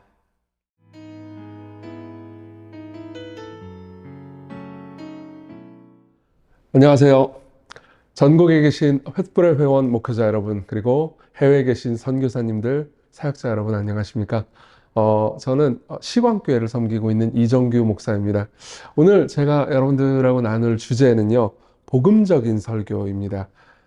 사실은 누구나 다 복음적인 설교를 원하고 복음을 소중히 여기지 않는 사역자분들이 어디 계시겠습니까? 근데 특별히 이제 매번 설교 때 어떻게 복음을 전할 것인가에 관해서 제가 오늘은 좀 강의를 하려고 합니다. 여러분들을 위해서 강의안을 준비를 했고요. 아마 강의안을 이제 다운로드 받거나 해가지고 보실 수 있을 겁니다.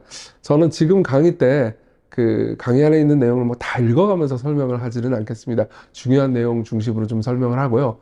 그리고 이 강의안에는 있지 않지만 이런 설교를 할 때 여러분들이 좀 염두에 둬야 하는 주의사항 이런 것들을 좀 이야기를 먼저 좀 하고 그 다음 강의안의 내용을 좀 들어가려고 하거든요.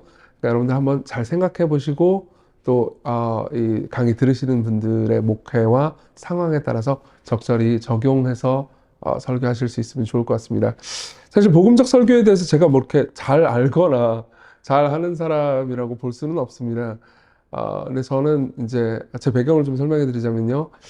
저는 서울의 구로 디지털 단지라는 곳과 신촌이라는 두 곳에 캠퍼스를 둔 멀티사이트 교회의 담임 목사입니다. 13년 전에 교회를 개척했고요. 그리고 특별히 저희 교회 같은 경우에는 그곳이 있는 지역 자체가 그래서 젊은 세대들이 굉장히 많습니다. 젊고 교육받고 그리고 이제 대학생이거나 아니면 직장인 혹은 30대, 40대 이제 어린 자녀를 둔 부모 세대들이 이제 가장 저희 교회에 많은데요. 특별히 저희 교회에서 그러니까 이제 제가 지금 말씀드리려고 하는 방식의 설교가 유효했고 그리고 특별히 예수님을 아직 믿지 않고 복음을 받아들이지 않은 사람들에게 복음을 전하는데 굉장히 유용한 방법이었다라는 걸 좀 말씀드리고 싶어요. 그 개념을 설명하기 위해서 어떤 한 가지 개념을 좀 먼저 이야기를 해보려고 합니다. 바로 신학적 비전이라는 개념인데요. 아마 팀 켈러 목사님의 센터 처치라는 책을 보셨다면요. 그 개념을 이미 보신 적이 있을 겁니다. 그래도 간단하게만 좀 말씀을 드리겠습니다. 자, 우리에게 신학이라는 게 있습니다. 그리고 실천이 있습니다. 설교를 어떻게 할 것인가? 이것도 실천이겠죠. 그렇죠? 근데 똑같은 신학을 가지고 있다고 해서 똑같은 실천이 나오는 건 아니거든요. 예컨대 저 같은 경우는 장로교도입니다. 그러니까 장로교인들이 가지고 있는 예를 들면 웨스트민스터 신앙고백서라든가요. 이런 것에 대한 신학을 가지고 있고 이 신학을 바탕으로 해서 설교를 하려고 하겠죠.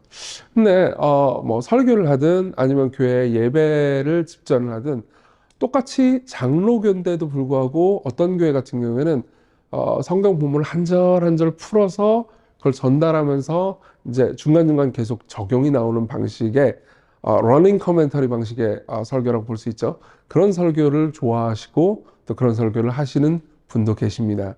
그리고 이제 저같이 조금 어떤 특정한 형식을 가지고 계속해서 설교를 하는 사람들이 있고요. 그것을 이제 복음 중심적 설교 혹은 그리스도 중심적 설교라고 하는데요. 이런 방식으로 설교를 하는 사람도 있습니다. 예를 들면은 예전이나 예배 형식 같은 경우에도 마찬가지죠. 두 개의 감리교회가 있다고 합시다. 근데 똑같이 신학을 공유하고 있어요. 근데 어떤 교회 같은 경우에는 주일날 드리는 공예배에 이제 찬양팀이 서고 밴드가 있고 그리고 다 같이 모여서 이제 소위 가스펠송이나 CCM이라고 불리는 노래 형식 있잖아요. 물론 찬송가도 부르지만 그런 방식으로 찬양하고 예배하는 교회도 있고요. 똑같은 신학을 가지고서도 또 어떤 교회 같은 경우에는 피아노나 올겐 하나만 쓰거나 아니면 아주 예전들이 복잡하고 많고 거의 매주 성찬을 한다던가 이런 식으로 예전이 그러니까 음악 중심적이라기보다는 더 다양한 그 의례 중심적인 방식의 예배를 하는 교회도 있습니다. 그러면 뭐가 옳고 뭐가 그른 걸까요? 이 상황의 차이는 신학의 차이일까요? 어떤 사람들은 그렇게 생각하시기도 할 겁니다. 그렇지만은 팀 켈러 목사님은 중간에 뭐가 있다고 말합니다. 이거를 이제 미들웨어라고 부르기도 하고요. 그리고 신학적 비전이라고 부르기도 하죠. 신학적 비전. 제가 원래 글씨를 못 쓰는데 떨리니까 글씨를 더 못 쓰네요. 이해해 주셨으면 좋겠습니다. 자, 보세요. 이렇게 세 개가 연결되어 있는 거죠. 이 신학적 비전이라는 건 뭐냐? 내가 믿고 알고 있는 신학을 실제 실천으로 옮기는 과정 가운데서 이걸 어떻게 적용할 것인지에 대한 개개인의 목회자 혹은 집단이 공통으로 가지고 있는 비전입니다. 그러니까 이럴 수 있는 거예요. 이 신학적 비전에 따라서 이 실천이 굉장히 많이 달라질 수 있는 겁니다. 그럼 이 신학적 비전 안에는 뭐가 있느냐? 지금 뭐 다 설명할 수는 없을 것 같습니다.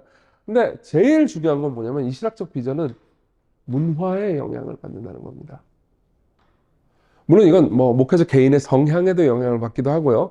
그럼 다양한 것에 영향을 받기도 하지만은 제일 중요한 건 문화에 영향을 받는다는 겁니다. 이건 제가 실제로 들었던 이야기예요. 그러니까 어떤 선교사님이 있었고 이 선교사님은 이제 어렸을 때부터 이제 그 좀 전통적이고 그리고 아주 이 점잖은 방식의 예배를 선호하는 개혁교회 출신입니다. 그러니까 이제 이분은 개혁주의 교회를 오랫동안 다니셨고 그리고 거기서 이제 점잖은 뭐 보통 찬송가나 시편 찬송 같은 노래를 부르면서 그러면서 이제 커왔습니다. 그러고 나서 신학대학원에 들어가서 소명을 받고 그러고 나서 이제 내가 선교사가 돼야겠다. 그래가지고 이제 흑인 계층들이 많은 지역으로 들어가가지고 복음 전도를 하는 사역을 하셨고요.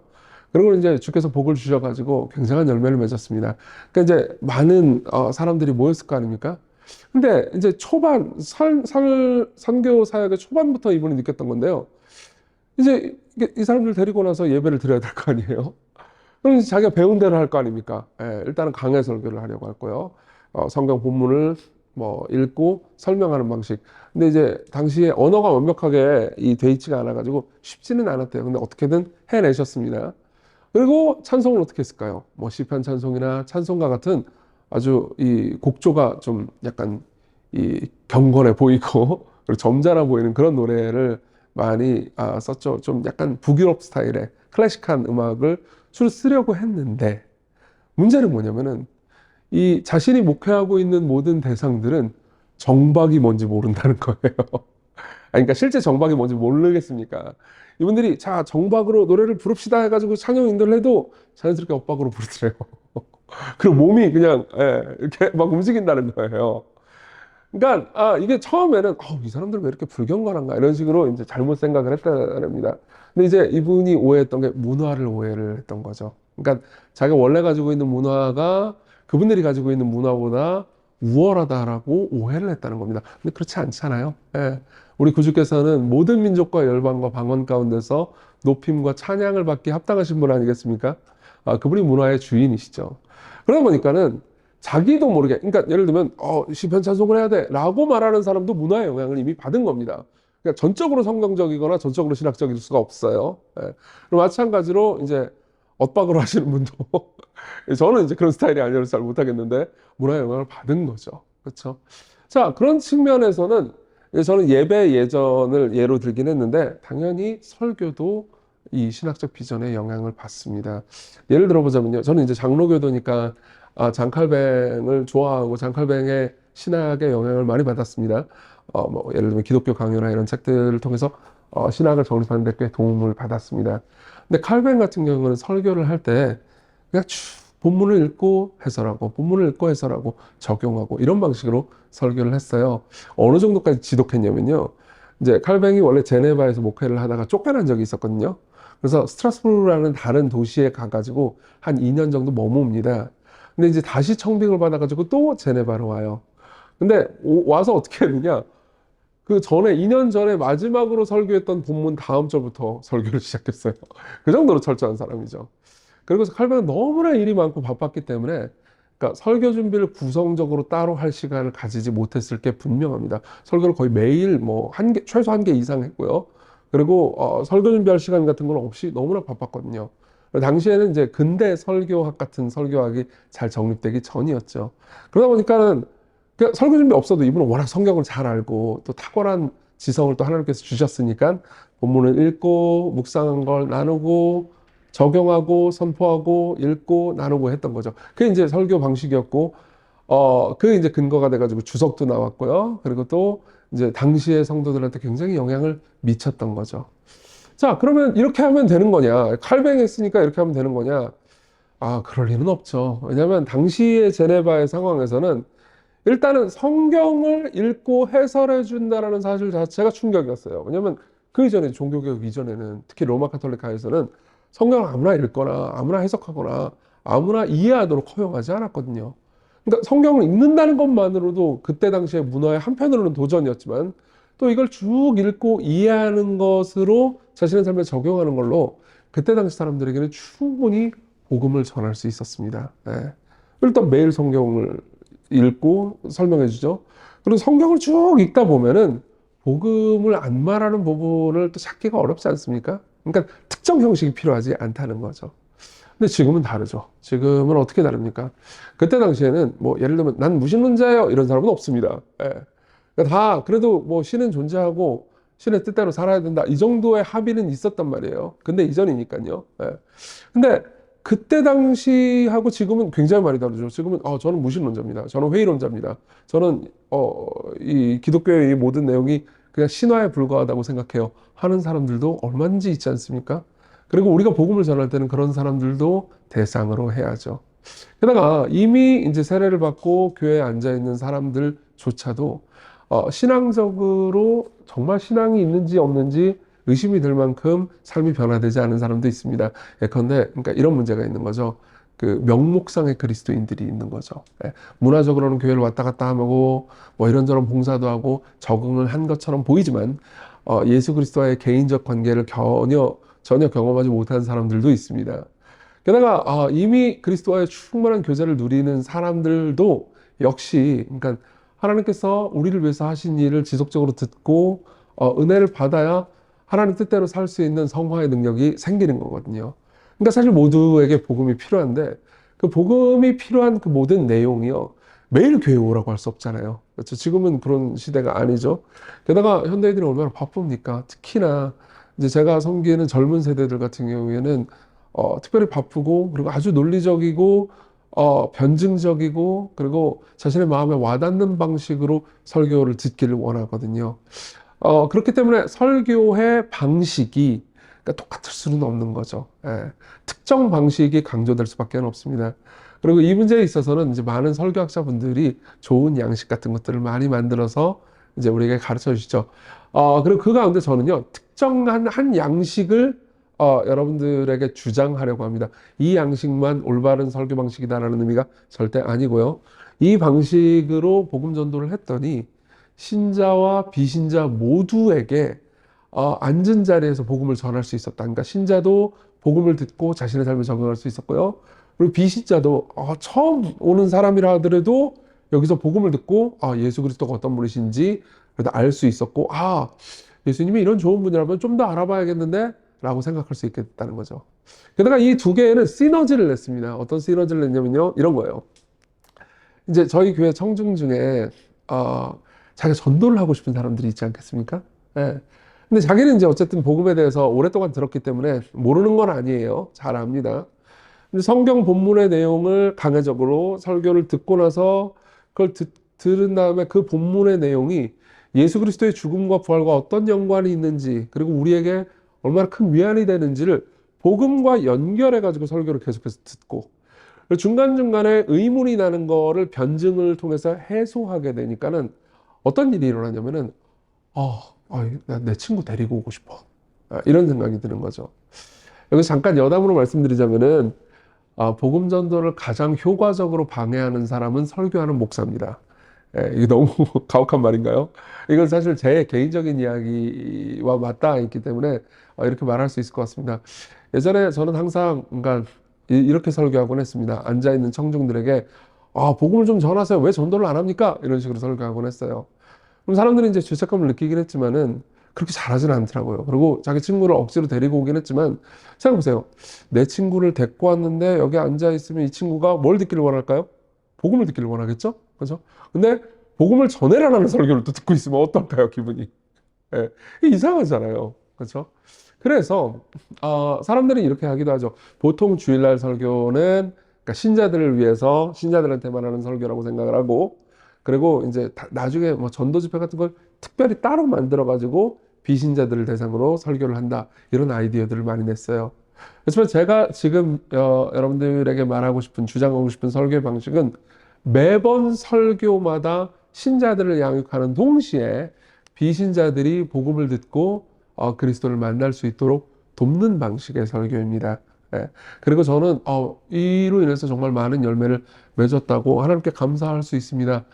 실제로 사람들은 내 친구를 데리고 오고 싶어요, 혹은 내 친구를 데리고 오기 위해서 기도해 주세요 라고 이야기를 했고, 뭐 이런 생각들을 되게 많이 했습니다. 그러니까 진짜 지난주에 우리 부장님이 내가 기독교인이니까는 이런저런 질문을 던졌었는데 목사님이 설교 때 얘기한 저런 방식으로 대답을 했었으면 참 좋았을 텐데 라고 청중들이 생각을 합니다. 그럼 어떻게 되는지 아십니까? 다음 주 혹은 2주, 3주 후에 옆에 그 부장님이 앉아있게 됩니다. 예. 참 재미있는 현상이죠. 자, 그래서요, 이제 저는 복음 중심적인 설교에 대해서 좀 설명을 할 거고요. 이 방식을 여러분들이 깊이 고려해 주셨으면 좋겠습니다. 자, 그러면 이제 제가 강의 안의 내용으로 들어갈게요. 복음적 설교를 어떻게 할 것인가. 자, 먼저 복음을 좀 정의해 보려고 합니다. 왜 그러냐면요, 너무나 많은 사람들이 복음이라는 단어를 쓰는데 이걸 명료한 정의 없이 쓰다 보니까는 혼돈이 생기거든요. 예를 들면 이제 사랑이라는 단어도 마찬가지입니다. 제가 뭐 강의 안에 좀 인용을 좀 했는데요. 사랑이라는 단어를 우리가 쓰는데 이 단어를 쓰는 범위가 너무 넓다 보니까는 정확히 사랑이라는 말이 무슨 의미인지 알기가 어렵게 됐어요. 예를 들자면 우리는 친구들끼리도 사랑합니다라고 이야기를 합니다. 어떤 회사는 공식 인사가 사랑합니다예요. 그리고 연인끼리도 사랑한다고 말하고, 그리고 부부끼리도 사랑한다고 말하죠. 근데 이 단어는, 사랑이라는 단어가 다 똑같지만은 좀 의미가 다 다르죠. 뭐 연인이 처음 이제 막 연애를 시작한 사람이 떨리는 목소리로 사랑합니다 라고 말할 때는 굉장히 기분이 좋고 막 도파민이 팡팡 터지고 그러지 않겠습니까? 그죠? 근데 예를 들면 여러분들이 모르는 번호로 전화가 와가지고 받았는데 사랑합니다 고객님, 그럼 기분이 어때요? 오히려 아마 짜증나는 분도 있을 거예요. 그러니까 의미가 다 다른 거죠. 자, 그런 측면에서 그러면 복음이라는 건 뭘까요? 사실 복음이라는 말도 너무나 범위가 넓게 쓰여요. 예를 한번 들어보십시오. 여러분들 한번 생각을 한번 해봤으면 좋겠습니다. 복음을 전하라 라는 말과 말씀을 전하라 라는 말을 구분이 되시나요? 보통 똑같은 말 아니야? 복음을 전하라, 말씀을 전하라. 근데 그러면은 단어를 다르게 쓸 이유가 없죠. 자, 복음과 율법을 이런 식으로 한번 구분을 좀 해보려고 합니다. 이 구분이, 그러니까 모든 성경신학자와 모든 조직신학자들이 다 동의할 만한 구분인지는 잘 모르겠습니다. 근데 상당히 많은 성경과 교리를 연구하는 분들이 이 구분에 동의한다고 저는 확신할 수 있는데요. 자, 이걸 한번 생각해보죠. 복음. 자, 그리고 성경이 있습니다.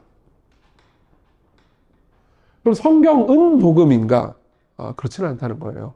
제가 주로 주장하고 싶은 게 이겁니다. 성경은 복음인가? 그렇지는 않습니다. 성경 안에 복음이 있습니다. 그러면 복음이 아닌 다른 부분들은 뭐 권위에 있어서 하등하다거나 문제가 있는 건 아니요, 전혀 그렇지 않습니다. 예를 들면 우리는 율법을 가지고 있죠. 율법은 예를 들면 십계명이죠. 우리에게 어떻게 살아라 혹은 어떻게 살지 말아라를 명령해 줍니다. 율법은 구약에 돼 있을 뿐만 아니라 신약에 돼 있죠. 신약에 예를 들면 산상설교는요, 예수께서 어떻게 살아야 마땅한 것이고 어떻게 사는 것이 잘못된 것인지에 대해서 아주 상세하게 설명해 주시고요. 그리고 특별히 산상설교의 중심적인 내용은 예수님께서 십계명을 깊이 묵상하신 다음에 그것을 올바로 해설해 주신 것입니다. 그러니까 어떤 학자들 같은 경우에는 산상설교를 십계명에 대한 예수님의 강해설교다라고 표현하는 사람도 있죠. 자, 근데 그거는요, 우리가 무엇을 해야 하는지 혹은 하지 말아야 되는지에 대한 이야기입니다. 그렇죠? 근데 복음은 뭐냐면은 하나님께서 우리를 위해서 행하신 일이라는 거죠. 하나님께서 예수 그리스도를 통해서, 더 정확히 표현하면요, 하나님께서 예수 그리스도를 통해서 우리를 위해서 하신 일입니다. 예. 그러니까 제일 중요한 핵심은 이거예요. 모든 성경의 명령은 복음이 아니고 율법이라는 거고요. 성경에서 말하는 모든 교리가 복음인 것도 아닙니다. 어떤 것은 복음의 배경이에요. 예를 한번 들어보죠. 삼위일체를 한번 생각해 봅시다. 삼위일체는 복음인가요? 그러니까 많은 사람들은 복음이라는 단어가 아주 고귀한 단어잖아요. 그러니까 예를 들면 삼위일체는 복음이 아니다 이래버리면 아니 어디 감히 그렇게 불경한 말을 이런 식으로 생각을 한단 말이에요. 근데 그러니까 이제 냉정하게 생각을 해보자고요. 삼위일체는 복음이 아닙니다. 그러니까 저는 지금 복음이라는 단어를 일부러 좁게 정의하려고 노력하고 있는 중입니다. 예. 그 이유는 조금 이따 얘기해 드릴게요. 삼위일체는 물론 삼위일체 교리 안에 이제 복음을 녹여서 설명할 수는 있습니다. 근데 삼위일체는요, 정확히 말하면 성부와 성자와 성령, 하나님이 어떤 방식으로 존재하시는지에 대해서 성경을 연구하고 읽는 사람들이 내놓는 종합적인 가르침입니다. 그렇죠? 예. 근데 삼위일체는 하나님께서 예수 그리스도 안에서 우리를 위해서 하신 일은 아니에요. 예.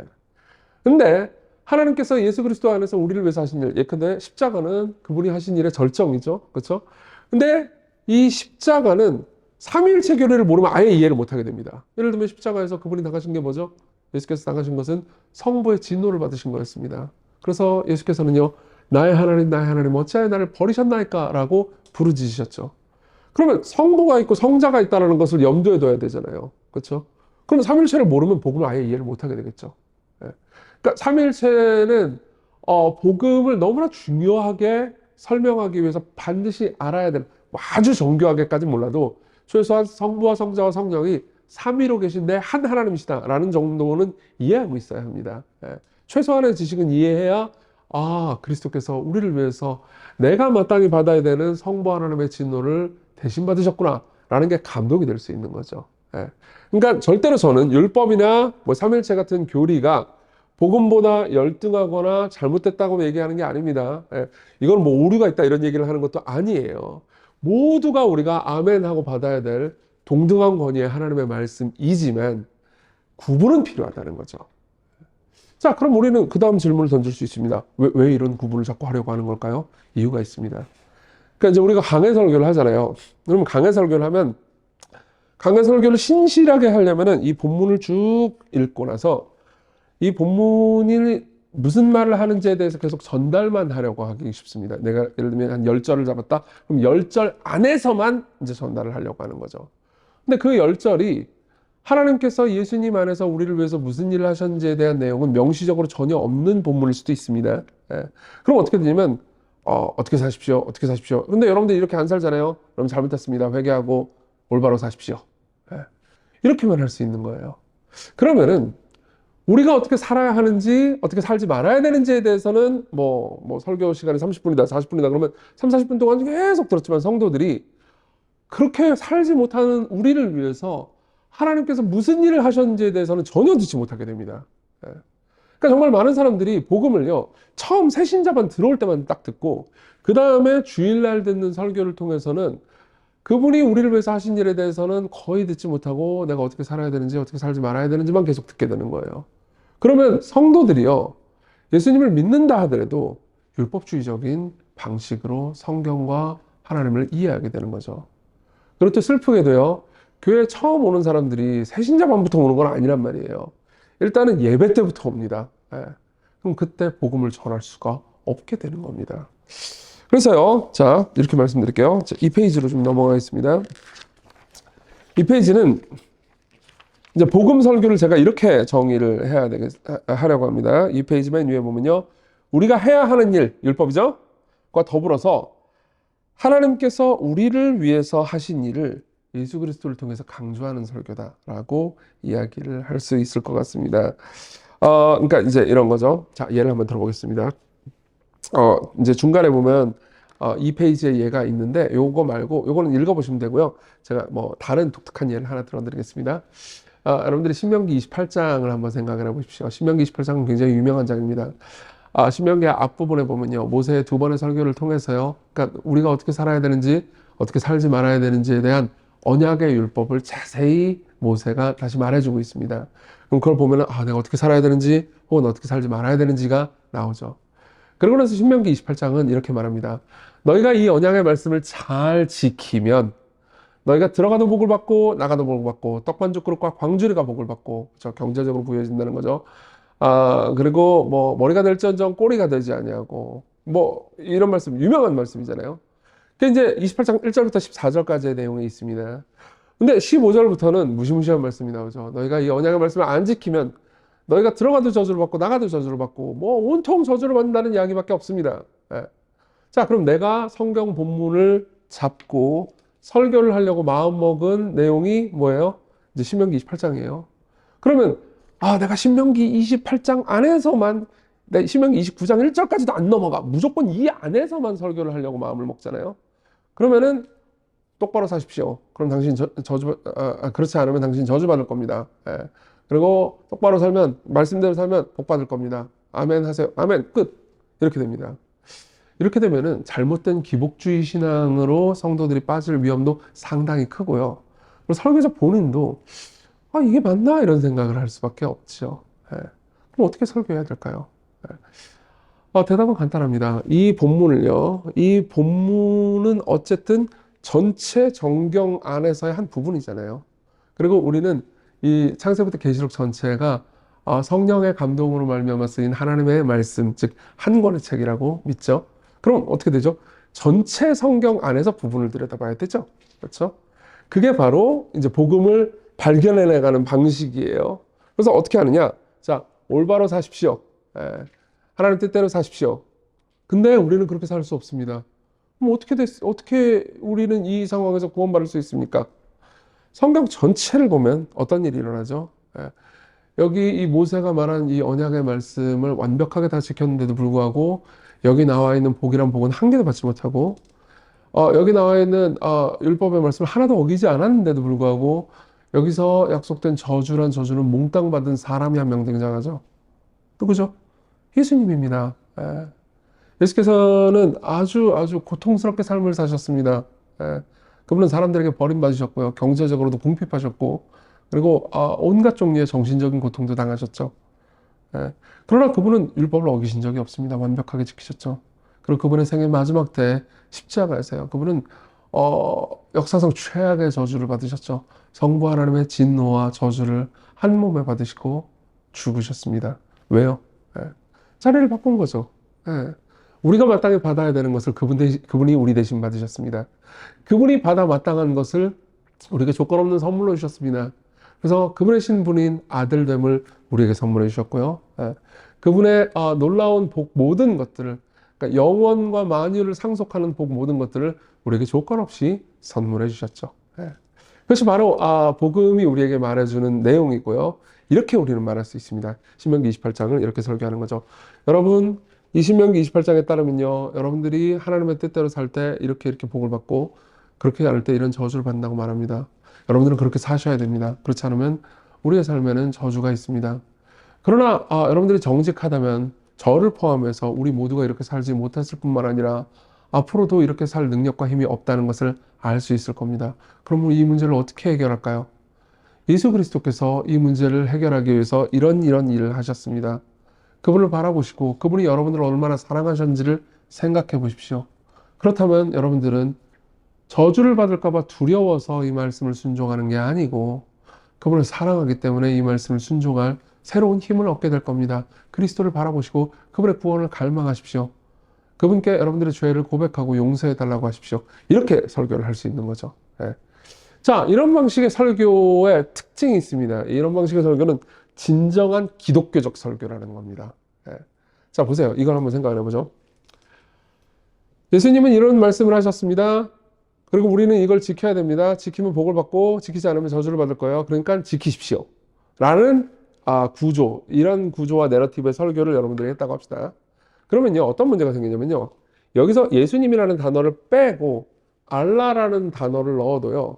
이슬람 교도들은 아멘 할 수 있습니다. 아멘이라는 말은 안 하겠지만 어쨌든 동의할 수 있습니다. 심지어 이슬람교 이맘들도 할 수 있는 설교입니다. 유대교 랍비들도 할 수 있는 설교죠.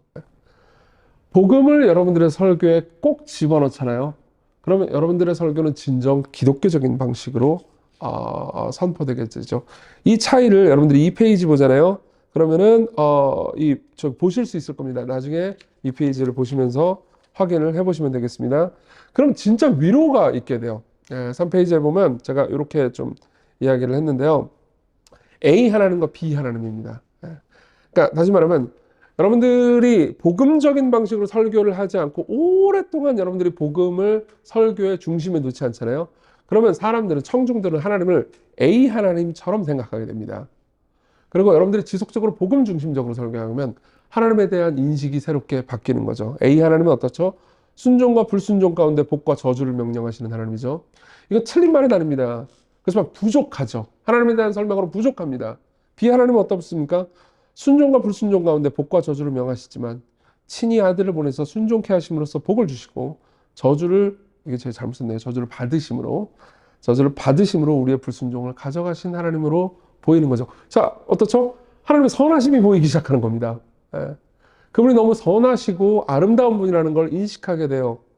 그 전까지는 그냥 두려운 분이었습니다. 근데 이제 하나님이 두렵고 영화로운 분이시지만 또 동시에 선하고 아름다운 분이라는 걸 인식하게 됩니다. 좀 더 볼게요.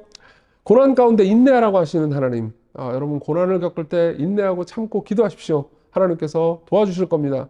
역시 이슬람교 이맘도 할 수 있는 말입니다. 하나님을 알라로만 바꾸면, 뭐 알라도 하나님이긴 하지만 번역을 하면요.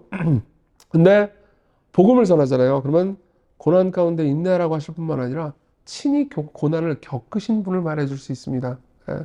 다른 종교의 신들은 저 위에서 자 힘들지 참아라 이렇게밖에 말할 수 없어요. 근데 우리 하나님은 내가 너희의 힘듦을 겪었다, 겪어서 한다 라고 말씀하실 수 있는 하나님이죠. 실제로 이것은요, 성도들의 삶에 엄청난 위로를 줍니다. 성도들이 참 한 주 동안 팍팍하고 힘들게 살아간 사람들이 많거든요. 설교자들은 늘 어떤 방식으로든 고난을 다루어야 합니다. 근데 어떤 설교자들 중에서는, 그러니까 사실은 삶에 고난이 너무 깊이 있었는데도 불구하고 인내하고 승리한 경험을 가진 설교자분들이 계세요. 그럼 그런 분들은 자신의 간증을 쭉 하면서 사람들에게 위로와 공감을 사게 할 수 있죠. 모든 설교자가 그럴 수는 없지 않습니까? 그러나 우리에게는 우리 개인의 고난보다 더 큰 고난을 기쁨으로 우리를 위해서 감당하신 우리의 하나님이 있습니다. 신이 인간에게 고난을 참으라고 명령하실 뿐만 아니라 자신이 고난을 참으셨어요. 그 앞에 있는 즐거움을 위해서 십자가를 참으셨습니다. 이거는 성도들한테 굉장히 큰 위로를 줍니다. 내가 믿는 하나님이 이렇게 아름다운 분이구나 라는 확신을 주는 거죠. 자, 그래서 나머지는 보시면 되고요. 그러니까 이게 이제 복음 중심적인 설교를 실제로 할 때 사람들에게 일어나는 역동입니다. 자, 그래서 3번으로 넘어가면요. 요거는 읽어보시면 되는데 3번 왜 복음 중심적 설교를 해야 되나. 그리고 사실 어느 정도 좀 설명을 했거든요. 근데 3번의 내용은 여러분들이 읽어보시면 되는데 요것만 기억하시면 되겠습니다. 복음이 충분히 설교되지 않잖아요. 그럼 사람들이 아주 쉽게 율법주의적으로 빠져서 잘못된 교회의 문화와 기독교에 대한 오해를 발생시킬 수 있다. 이렇게 말씀을 드리고 싶어요. 여기서 이제 한 가지 좀 주의할 점, 그러니까 주의하게 생각해야 될 점을 말씀드릴게요. 제가 이야기하고 싶은 설교의 방식은 그리스도 중심적 설교인데, 그리스도 중심적 혹은 복음 중심적 설교인데, 이 특정한 장르만이 복음을 잘 전할 수 있다고 생각하는 건 아닙니다. 근데 제가 있는 문화적인 컨텍스트에서는 특히나, 그러니까 청중들이 좀 이게 막 늘어나거나 혹은 비신자들이 많이 오거나, 그리고 비신자들의 비중이 좀 높거나, 그리고 그런 방식으로 많은 전도를 원하는 분들 있잖아요. 그런 분들은 이런 식으로 설교할 때 열매를 가장 많이 맺을 수 있다는 겁니다. 아마 청중들의 숫자가 거의 변함이 없고, 청중들의 구성도 거의 변함이 없으면은, 지속적으로 오랜 기간 동안 복음을 가르칠 수 있기 때문에 꼭 이 형태는 아니어도 상관은 없습니다. 하지만 어떤 형태든 간에 이미 예수님을 믿는 사람이라 하더라도 지속적으로 그분이 우리를 위해서 하신 일을 통해서 마음의 감동을 받지 않잖아요. 복음의 감동을 받지 않잖아요. 그러면은 항상 기독교적인 방식으로 세상을 생각하는 게 아니고 타종교적인 방식으로 생각하게 되고요. 그것은 쉽게 율법주의로 사람들을 떨어뜨리게 만듭니다. 그러면 공동체 분위기가 서로 정죄하고 뒷담화하는 방식으로 되죠. 항상 우리나라도 그렇고 외국도 그렇고요. 역사상 가장 위대한 설교자들 있잖아요. 그러면 복음 전하는데 아주 능숙했습니다. 뭐 저는 지금 횃불에서 설교를 하고 있는데 이제 강의를 하고 있는데 아마 뭐 이거 들으시는 분들은 하용조 목사님, 뭐 오카른 목사님 이런 분들 잘 아실 겁니다. 이분들의 설교의 형식이 항상 복음 중심적이다. 제가 말씀드리는 이런 방식이라고 말할 수는 없겠지만 이제 다양한 형식을 쓰셨어요. 그분들은. 근데 복음을 항상 전하는데 엄청 능숙하셨습니다. 예. 어떤 설교를 하든 간에 그러니까 십자가에서 죽으신 그리스도가 자연스럽게 어떤 의미에서 거의 감각처럼 흘러나왔거든요. 그럼 사람들은 굉장히 기쁨이 있죠. 그 기쁨이 막 성도들을 섬기고 싶어하는 열정, 그리고 복음을 또 미전도 종족에게 선포하고 싶어하는 열정으로 이어질 수밖에 없었습니다. 예. 그러니까 이걸 여러분들이 좀 염두에 두고 나는 지금 복음에 잘 젖어 있는가 한번 생각해 보셨으면 좋겠습니다. 자, 그러면 5페이지로 넘어가서요. 이제 4번입니다. 이 실제로 어떻게 할 것인가? 좀 구성을 좀 말씀을 드리려고 합니다. 이게 아마 유용하실 테니까요.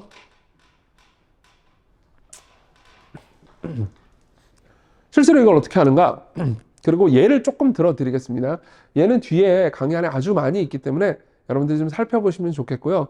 그리고 특별히 이제 브라이언 셰플이라든가 아니면 팀 켈러 목사님의 설교를 좀 잘 들어가면서 그분들의 저작을 들어가면서 여러분들이 더 배우실 수 있을 거라고 생각합니다. 근데 이제 구조를 좀 말씀드릴게요. 구조는 이제 이거는 팀 켈러 목사님이 만든 구조의 설명을 제가 조금 바꿔가지고 차용한 겁니다. 자, 모든 설교에 4가지 요소가 있다고 한번 생각을 해보려고 합니다. 4가지 요소. 5페이지에 보면 나와 있습니다. A가 있습니다. A는요, 설교자의 묵상입니다. 글씨를 가면 갈수록 못 쓰게 되네요. 묵상. 네. 이거는 이제 설교자 개인이 하나님의 말씀 앞에 서서 실존적으로 그리고 본인의 묵상을 통해서 배운 내용이라고 볼 수 있을 것 같습니다. 뭐 성경 읽기의 핵심이라고 볼 수 있죠. B는 주해라고 하겠습니다. 주해입니다. 네, 주해는 그러니까 이제 설교자 본인이 혼자 뭐 이제 그리스어나 히브리어를 잘 읽는 분들이 읽는다 하더라도 오해나 오류가 있을 수 있습니다. 게다가 원문을 잘 모르시는 분들 같은 경우에는 이제 원문은 다르게 번역이 되어 있기 때문에 가지는 오해가 얼마든지 있을 수 있습니다. 그러면 우리는 이제 학자들의 도움을 받을 필요가 있죠. 그렇죠? 그래서 학자들의 도움과 또 본인의 주해 방법론을 근거로 해가지고 성경 본문을 아주 치밀하게 주석가들과의 소통을 통해서 이해하는 거죠. 이때 우리는요, 저자가 본문을 통해서 무슨 메시지를 전달하고 싶은지를 최종적으로 결정합니다. 이걸 주해라고 하겠습니다. 그리고 C는 복음이라고 할게요. 크라이스트를 생각해 주십시오. 복음입니다. 복음은 뭐냐면은 이 본문을 통해서, 이 본문의 실마리를 통해서 알 수 있는 그리스도께서 우리를 위해서 하신 일 전체를 말해주는 거죠. 네. 자, 그리고 D는요, 적용이라고 하겠습니다. D는 적용. 어떻게 살 것인가? 뭘 회개할 것인가? 뭘 믿어야 되는 것인가? 뭘 붙들어야 되는가? 내 마음은 어떤 건가? 그럼 나는 어떻게 살아야 되는가? 이런 모든 것들을 적용이라고 볼 수 있겠죠. 그렇죠? 설교자들은 결국은 적용을 해야 합니다. 네, 적용을 하지 않으면 성도들이 이 A, B, 즉 묵상과 주해를 통해서 결론난 하나님의 뜻이 내 삶에서 어떻게 펼쳐지는지를 이해하지 못하게 됩니다. 그래서 가장 탁월한 설교자들은 아주 섬세하게 적용을 잘 해내지요. 네. 자, 근데 이제 이런 요소들이 있다고 하고 이렇게 한번 얘기를 좀 해보겠습니다. 정말 많은 설교는 도대체 어떻게 이루어지는가를 한번 고민을 해보려고 합니다. 예. 제일 이 많은 모델, 제가 이런 말씀드리면 좀 그렇지만 한국교회 새벽 기도에 제일 많은 모델이라고 볼 수 있는 게 있죠. AD 모델입니다. 예. 그러니까 설교 시간, 준비할 시간이 별로 없어요. 예. 그리고 이제 아주 초년병 설교자들이 이런 설교를 많이 합니다. 그러니까 본문을 아주 깊이 주해까지 팔 실력이 없기 때문에 본문을 그냥 소박하게 묵상하고 간단한 적용을 하는 겁니다. 어떻게 사십시오. 예. 저는 이런 설교가 꼭 나쁘다고 생각하지는 않습니다. 예.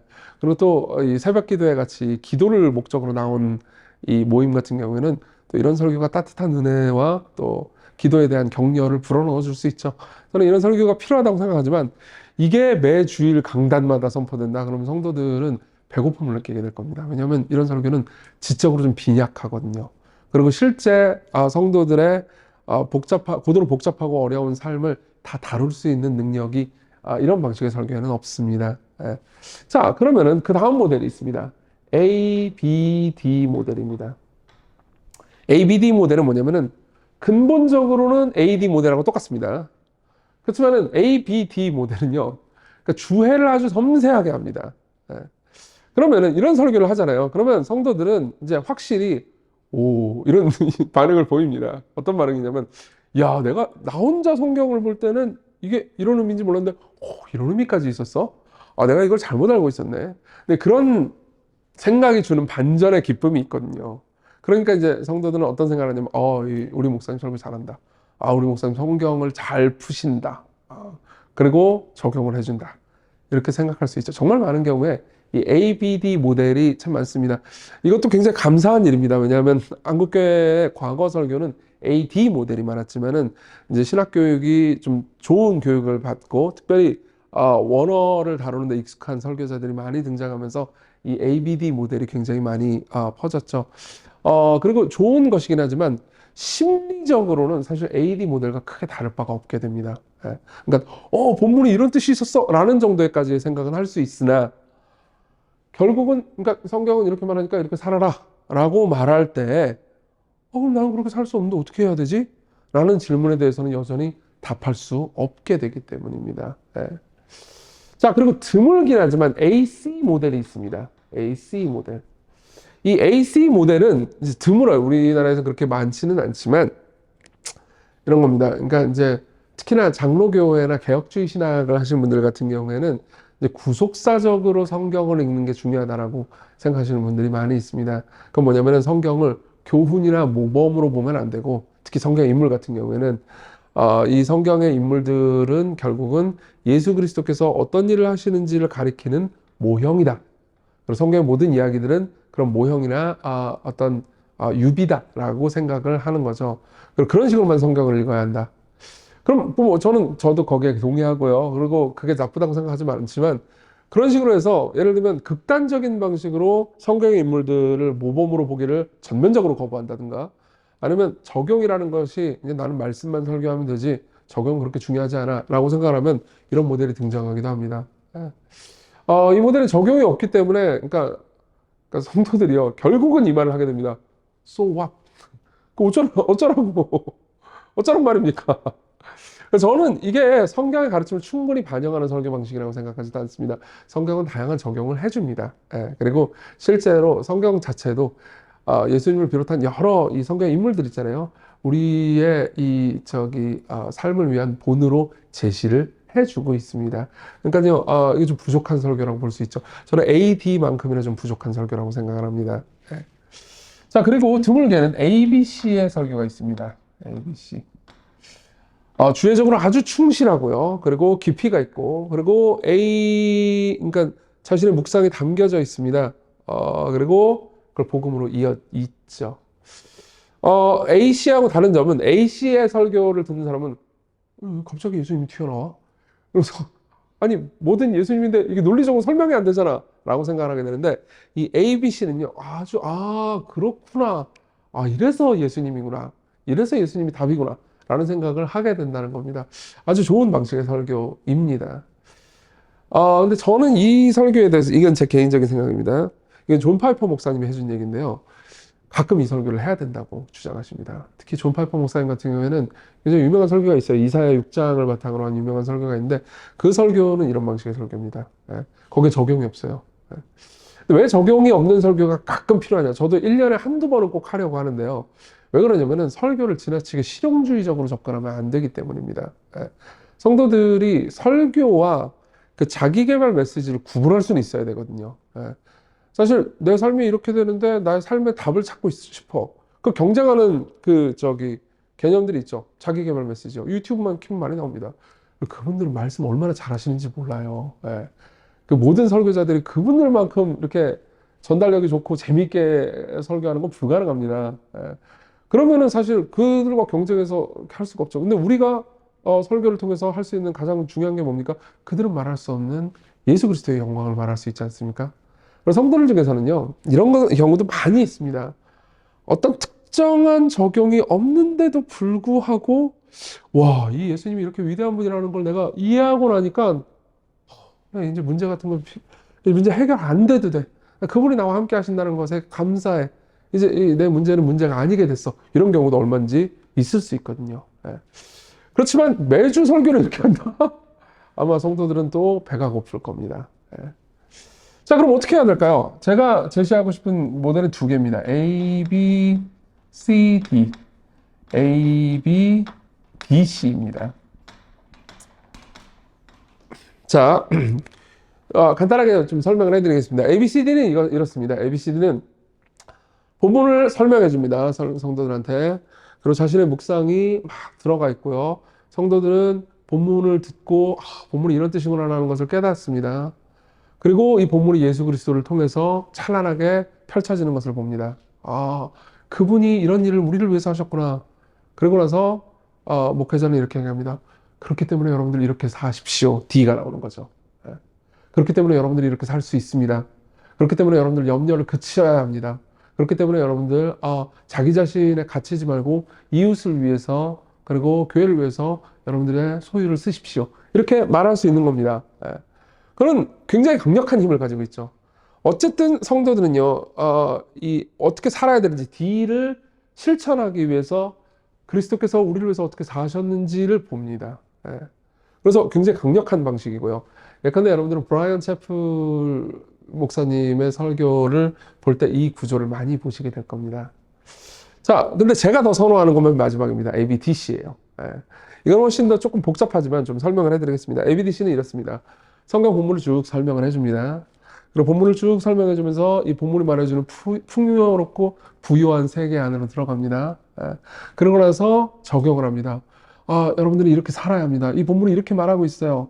근데 그러나 여러분들이 이렇게 살지 못합니다. 그리고 우리는 이 문제에 있어서 너무나 큰 죄인입니다. 우리는 우리 스스로 개선할 수 없어요. 그래서 예수 그리스도께서 이 문제를 해결하기 위해서 이런 위대한 일을 하셨습니다.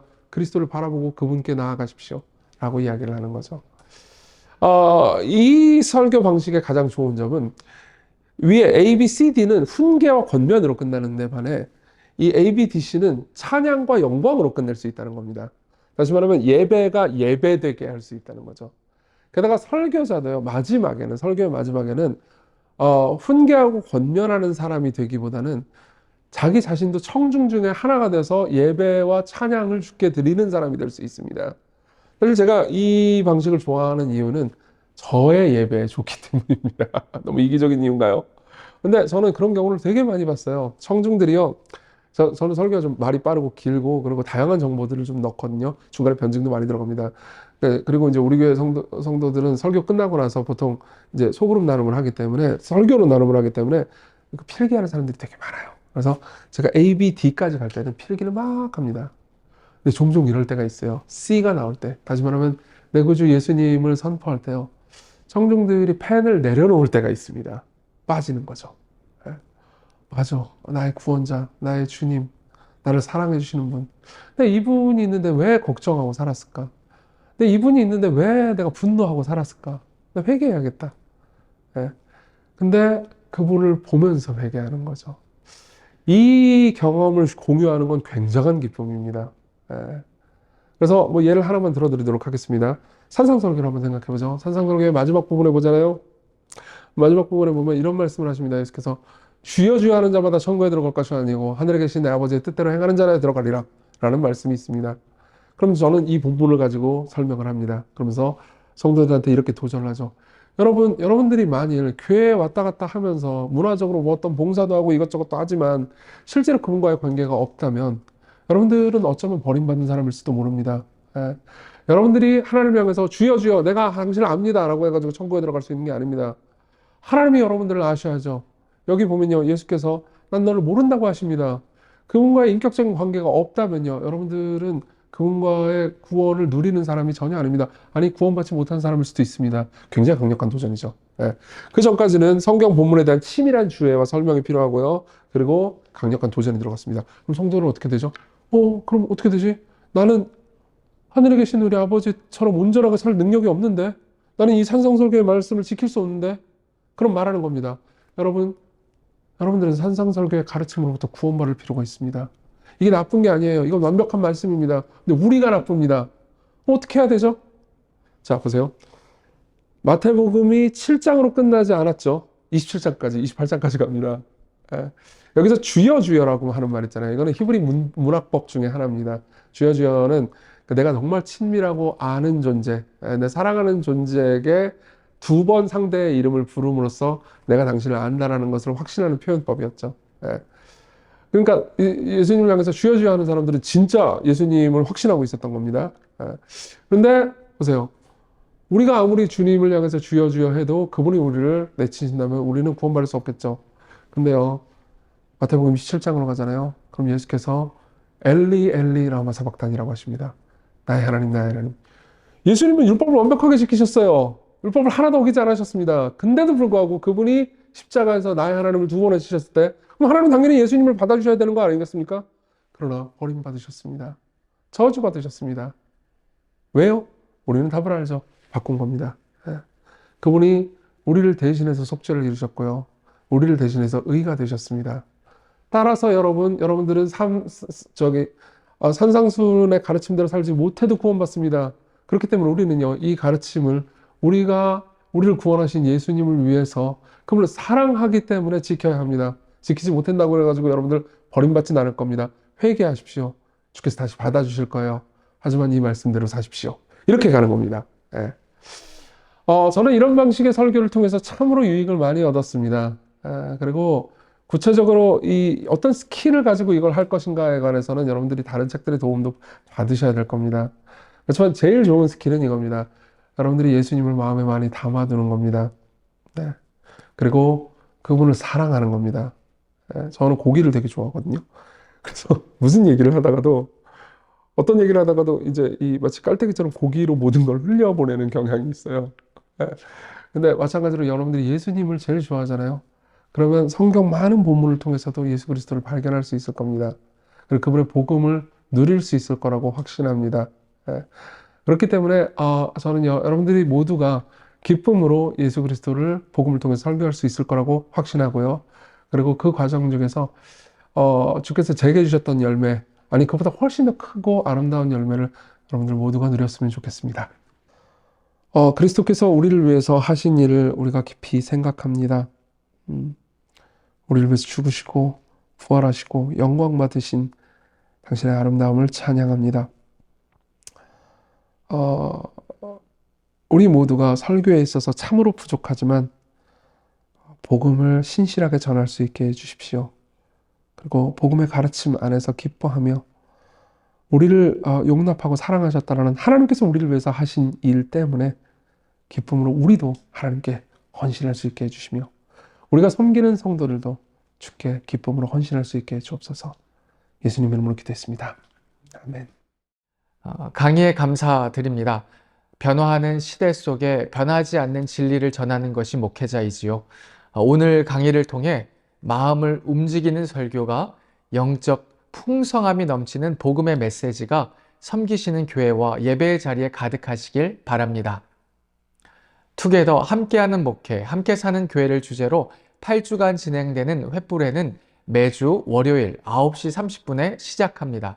강의는 횃불회 홈페이지와 유튜브 채널에서 다시 시청하실 수 있고 지역 횃불회에 문의하시면 특별한 목회 코칭과 나눔이 있는 지역별 대면 모임에 참여하실 수 있습니다. 다음 주에는 5번째 강의로 이화여자대학교 경영대학의 학장이신 박성현 교수님의 강의로 찾아뵙겠습니다. 대면 모임 및 조별 모임이 궁금하신 분들은 각 지역 횃불의 총무님께 문의하시면 좋겠습니다. 그러면 다음 주에 뵙겠습니다. 감사합니다.